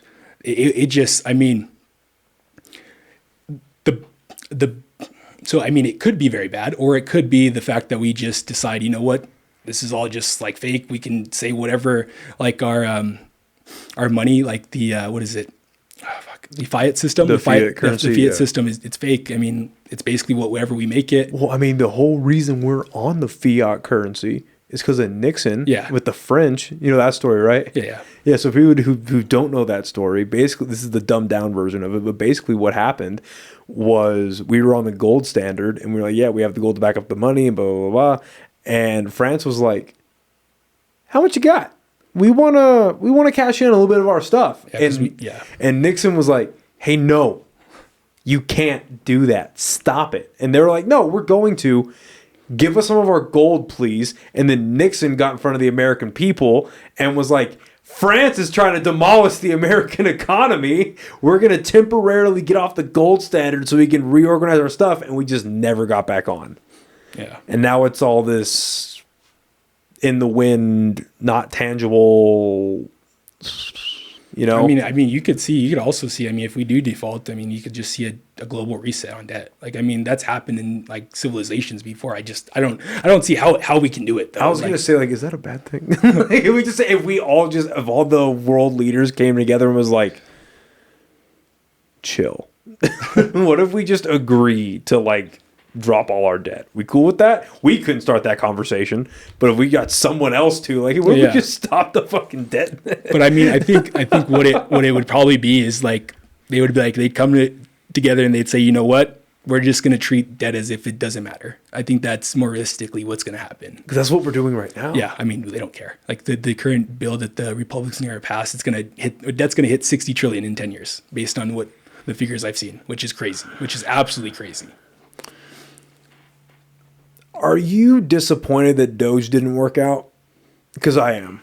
I mean, yes and no. I think that like if it was somebody that had like more expertise in like government systems, I think it would have been more effective and better than just Elon's cut all these jobs and then just see what's important, basically. I think that strategy was bad, but I do see the positive aspects of having an entity in the government that literally goes and looks at waste. Like that's always a good thing. Well, and trying to no, go ahead. Yeah, just trying to just basically get a hold of the level of spending that we have, especially if we're just going to not raise tax, we're going to cut tax. We have to definitely do something. We can't just continue to spend and not have like the tax at the rate they're at. In the short time that Doge was even existing, they found over $1 trillion of waste. And the waste, obviously, people can go back and forth whether they defined it as waste, but according to these guys, they found over $1 trillion of waste. And then people freaked the fuck out about it. And then, but even all the cuts that they proposed, not a lot of them went through. Like, yeah, some government jobs were lost, but major cuts, as far as I know, didn't go No, through. they're not going to go through. Republicans in Congress even said that Yeah. the waste that Doge has identified, they're not going to make them permanent, basically, Right. which doesn't make any sense if it's actual like waste, in my opinion. But, Right. No, I concur. So it's like, okay, well, what do you do with that now? And then Trump created the external revenue service. I don't know if that's even going to be a thing yet. Did you hear about that? vaguely, I'm not too familiar with it, though. So basically, it's just the inverse of the IRS. How we have this government organization that's auditing all the American people to make sure we're paying our taxes properly. We're going to have an external revenue service that's going to be auditing all of our business partners, all the countries we do business with, to basically make sure they're making all their payments properly. And then all the money that we're giving them is being used properly and all that kind of stuff. Okay. So like how like with a business, when they get a loan out from the bank, it's like, hey, or you take any loan out for a bank, take a car loan, take a home loan, whatever, that you're actually using it for the purpose the bank is giving you that money to use it for. We're doing that with the external revenue service, where it was like, hey, we're going to make sure that all the people that owe us money are paying it properly, and that all the money that we're giving the people are using it properly. Okay. Now, I don't know if that's going to be a real thing or not. I mean, they were talking about doing that. I think it's a good thing. And I just think, especially with government, that more investigation and more auditing and more accountability is a net positive. Oh, yeah, when absolutely. used properly, it's a net positive. But yeah, I saw that too with a bunch of Republican lawmakers saying like, yeah, we're not going to support the cuts. Like, well, then why the fuck? Like, what are we doing here then? Exactly. It's like, Why do we just waste like I'm a fan of Elon Musk. Like, why do we waste all his time? The motherfucker's building rockets. like why is this an issue right now? Why are we even having him do this? Why are we wasting government time on this?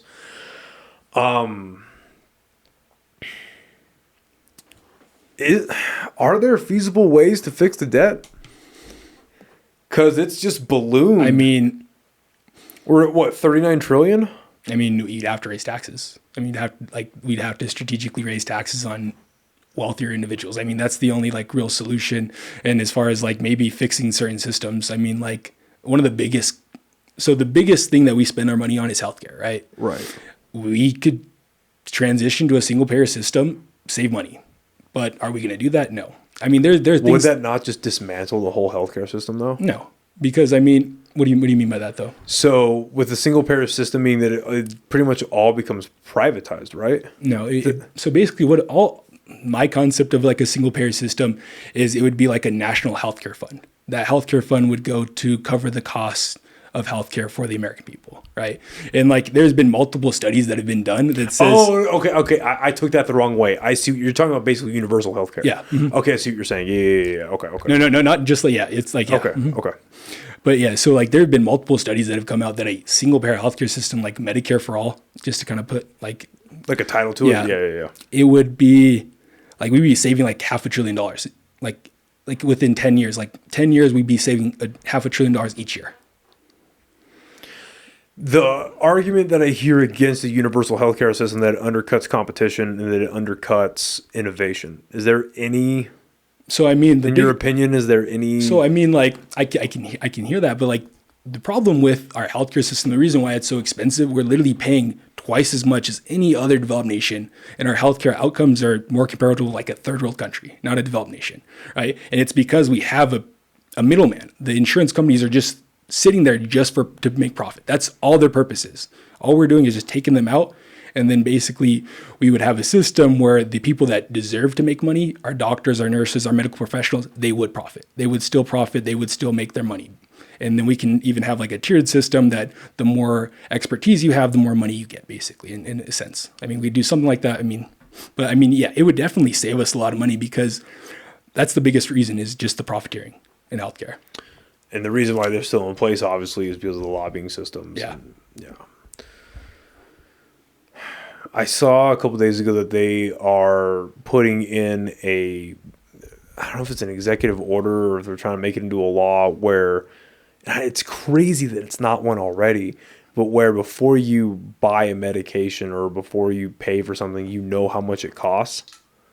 RFK and Trump are working on that right now. Really? Which is good. Because what do you mean by that? So like where before you get a major surgery, or like you're talking like in a hospital, like get medication or something like that, you can see where it'll cost at different hospitals. Okay, and you go Makes to the sense. place that works for you or whatever. Which is insane that it doesn't work already, or that's not like that already. Yeah, right. We have that that's a basic marketplace. We have that in every other facet of spending money. You know what I mean? But we don't have it in healthcare.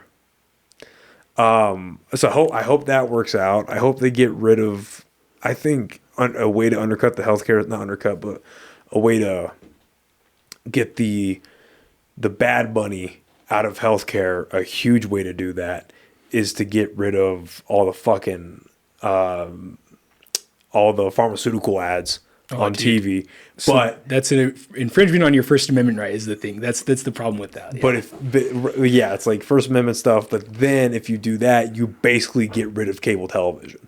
Yeah. Because I don't know if you have heard about this, where all the major funding for the cable networks comes from the pharmaceutical ads. I would not doubt it. Dude. So yeah, it comes from pharmaceutical ads and sporting events. Really?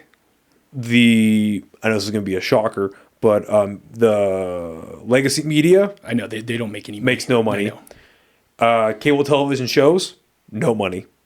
It's only from the pharmaceutical ads that they place. The amount of money that those pharmaceutical companies pay the cable television places, and then sporting events. That's it. Yeah, I mean, the only reason that legacy media is even still around is because of the cable package, really. Exactly. Yeah, because you have to get it as a part of everything else, and with people paying that. But yeah, it's mainly the pharmaceutical ads that are keeping those alive. I mean, that makes sense. Yeah. Is it really a violation of your First Amendment, though, to say no more ads on TV? It kind of is, and it kind of isn't. It just depends on how you frame it, right? So we stopped the advertisement of cigarettes because it was a health concern. I mean, it's harder to do it with like pharmaceuticals, but you can make that argument. Well, I was going to say, because like how many fucking antidepressant ads do you see where the side effect is depression? Right. Or like the actual side effects worse than what they're trying to cure. You're just like, it's like, I think adding diarrhea and vomiting and suicidal ideation to my life is going to make my depression worse. right.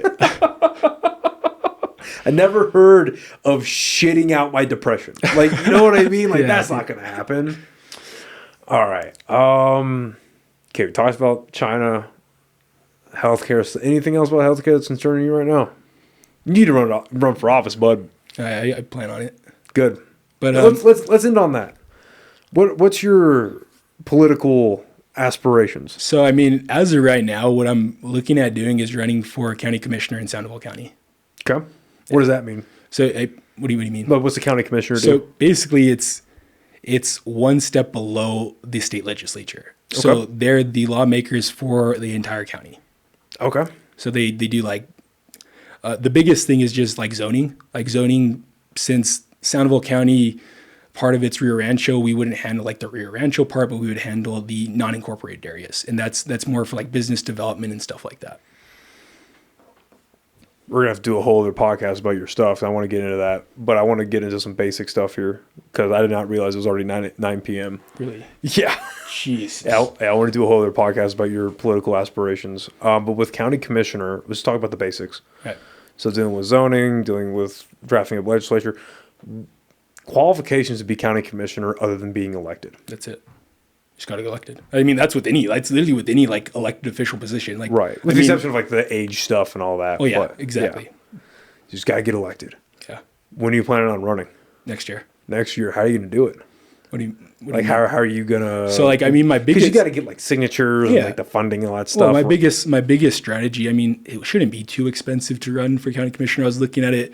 It's maybe like 13,000, which, I mean, that sounds like a lot, right? But, like, you look at Congress, you look at Senate, you even look at the presidential election. Kamala Harris spent $1 billion. Yeah. Over $1 billion. Yeah. So, like... Hey, wait a minute. Beyonce did it for free. Yeah, right. Beyonce did it for free. How ridiculous is that you have to pay celebrities to come to your fundraising or your Fucking your rallies, dude. Come Cardi on B now. up there twerking for America. So ridiculous. Yeah, you're going to be able to swing people to your camp. Yeah, the conservatives are looking at that like, yeah, that's what I wanted. Anyway, so most of that's obviously crowdsourcing and raising money for your campaign and so on and so forth. But I mean, Yeah, go ahead. I mean, the biggest strategy that I would pursue would be just door knocking, canvassing. That's basically talking to people, getting your name out there. I mean, that's probably the biggest thing, especially since like I don't have a lot of name recognition. But I think being able to talk to people and like it being such a small like area that I have to focus on, I think that would definitely pan out. Why county commissioner first? What? Why is that like? Because, you have some people like a local weatherman who just went straight for Congress and then tried to go straight for governor. That didn't work out too well. Well, So what makes you interested in? I think you're doing it the right way. So I mean, personally, but, like, so the biggest reason is I'd run as a Democrat just because that's kind of where I lean and just the kind of the state standing and everything like that. But I mean, I don't have the name recognition to run for Congress, and I don't have the capital. I don't have the money to run for Congress. Yeah. And then a big problem now is all of our elected officials are incumbents. They're incumbent Democrats. So I would have to primary a Democrat, which if I lose, then then the party's going to be completely against me, which I already know with the way I'm like kind of independent, I'll actually have like a problem with the establishment at some point. But I just think that like it's better to run local, build up that name recognition, do what I can do here in the state of New Mexico, and then eventually I would like to run for Congress. So what happens? I guess here's because extrapolating that logic out. What I understand what you're saying about not running as a Republican because of where you're at, and because like where you're at physically, and then like geographically where you're at, and if you lean more Democrat, then fair enough. What I'm curious about is, I mean, you can be independent and do county commissioner, can you? You could. But like it's a wash. I mean, yeah, you could. I mean, it's just like the thing is like a big problem with like our politics is people will vote blue no matter who, or they will vote the Republicans no matter who. Like, and red or dead. Yeah, dude. And that's a big problem. Right. So, not that I'm asking you to show your hand or anything like that, but who's the incumbent right now? He's actually leaving. There's the reason. There we go. Okay. Yeah, dude. So like is there a term limit for county commissioner? So 2 terms. 2 term. Look at you. There you go. Okay. So I actually bought a house in the district that I want to run for. Nice. And I just bought it, which it's in Rio Rancho. It's a brand new house. Like I actually got a really good interest rate on it. I actually got like 4.5% because we went with DR Horton. They have like their own like in-house lender. So. Okay. But yeah, it was all, I like looked around. I like looked at what seats I could run for, what was opening up, and I made a decision. I thought you said the county wasn't in Rio Rancho. So it's not, but the district that I'm in. Oh, okay. Yeah, so the district, you have to live within the district in order to run for that seat. Okay, that makes sense. Okay, that makes sense. Okay. Yeah, so the county includes Rio Rancho and then other parts. So like it's really big. Like it includes small cities and then unincorporated areas. Okay, perfect. Okay, that makes sense. When does the campaign rumblings begin for you? So I probably would announce in January. Okay. But I'm right now. I'm basically. I mean, I kind of have a platform more or less, and just kind of like now. I just gonna try to like build up more repertoire with people and just like elected officials and stuff like that, which I've started to do a little bit, and then. I mean, just kind of just see what I need to do in order to get on the ballot and all that stuff. But are you looking for people that are already in government? Are you looking for like endorsements and all that kind of stuff? Is that a part of it? Well, I mean, maybe it just depends. But I mean, more so just like getting people used to seeing me and talking to me and just like getting my name out there is the biggest thing, right? That makes sense. And is that position, the county commissioner, is that going to be on like the governor ballot as well? Like when people go to vote, they'll see like, they'll see fucking whoever for governor, and they see like all the judges and the blah, blah, blah. Yeah, it will blah. be there. Like you'll be on it too. Okay. Cool, man. Well, fucking best of luck. Thank you. This won't be the last time that we do this, so best of luck, man. I'm glad because figure you'll be 30 by the time you do it. Right, I'm assuming. Mm-hmm. Yeah, it'll be 30 by the time you do it. First year in office, you'll be 31. Do you have like a path that you have in mind where it's like I'm gonna blah, and then I'm gonna try to do that, and then I'm gonna. Well, I mean, the biggest thing is. Am I looking at a president right now? I don't know about that far, but I mean. We'll play it one by one, right? So essentially what it is like I would run for county commissioner. I could stay in that seat for 8 years if I have to. But what I would just be waiting for is one of the Democrats to vacate their seat. In Congress. One of our 3 congressmen or congresswomen to vacate, and then I would run for that seat as in like an open seat. That's like, yeah. Then you get out to the belly of the beast. Mm-hmm. Fucking watching people get pushed in front of train cars and shit. That's cool, man. Good for you. Good stuff. Well, this has been a lot of fun. I know. I had a lot of fun. This was great. Yeah, this is a blast. Appreciate it. You're good at speaking. You're very good at articulating yourself, so I think you'll be just fine. Thank you. In front of people. I do want to do this again sometime. Yeah, I love this. Little closer to when you run, so it'll be good. Where can everyone find you on social media? All your platforms. Where can people start supporting you? Yeah, my biggest thing is Facebook. Okay. Right. It's just Nate Sierra. That's it. I mean, you'll see it. I mean, it's me, and then I mean, it basically just says that like all my views are my own, and yeah. Cool. And then you have like Instagram. Yeah, you have Instagram. I have Instagram, like Twitter, or anything like that. I do, but like I don't. You use it very much. Yeah. Facebook's your thing. Yeah. Going for the older market. Good for you. I guess I don't know, man. I'm not the biggest fan of Elon. That's kind of why I've moved away from X and all that. That's fair. Yeah. Yeah. Fair enough, man. Well, listen, this has been a lot of fun. Thank you for coming and doing this. I do want to do this again here pretty soon. And thank you, everybody, for listening and watching. And we'll see you next time. Bye, everybody. Thank you so much for listening to this episode of the podcast. If you like what you've seen here, please share it with as many people as possible. Follow us on YouTube, Spotify, Instagram, Facebook, Apple Podcasts. Like, share, comment, subscribe, all that stuff. It really does help out the podcast. And if you're feeling extra generous, feel free to subscribe to our Patreon.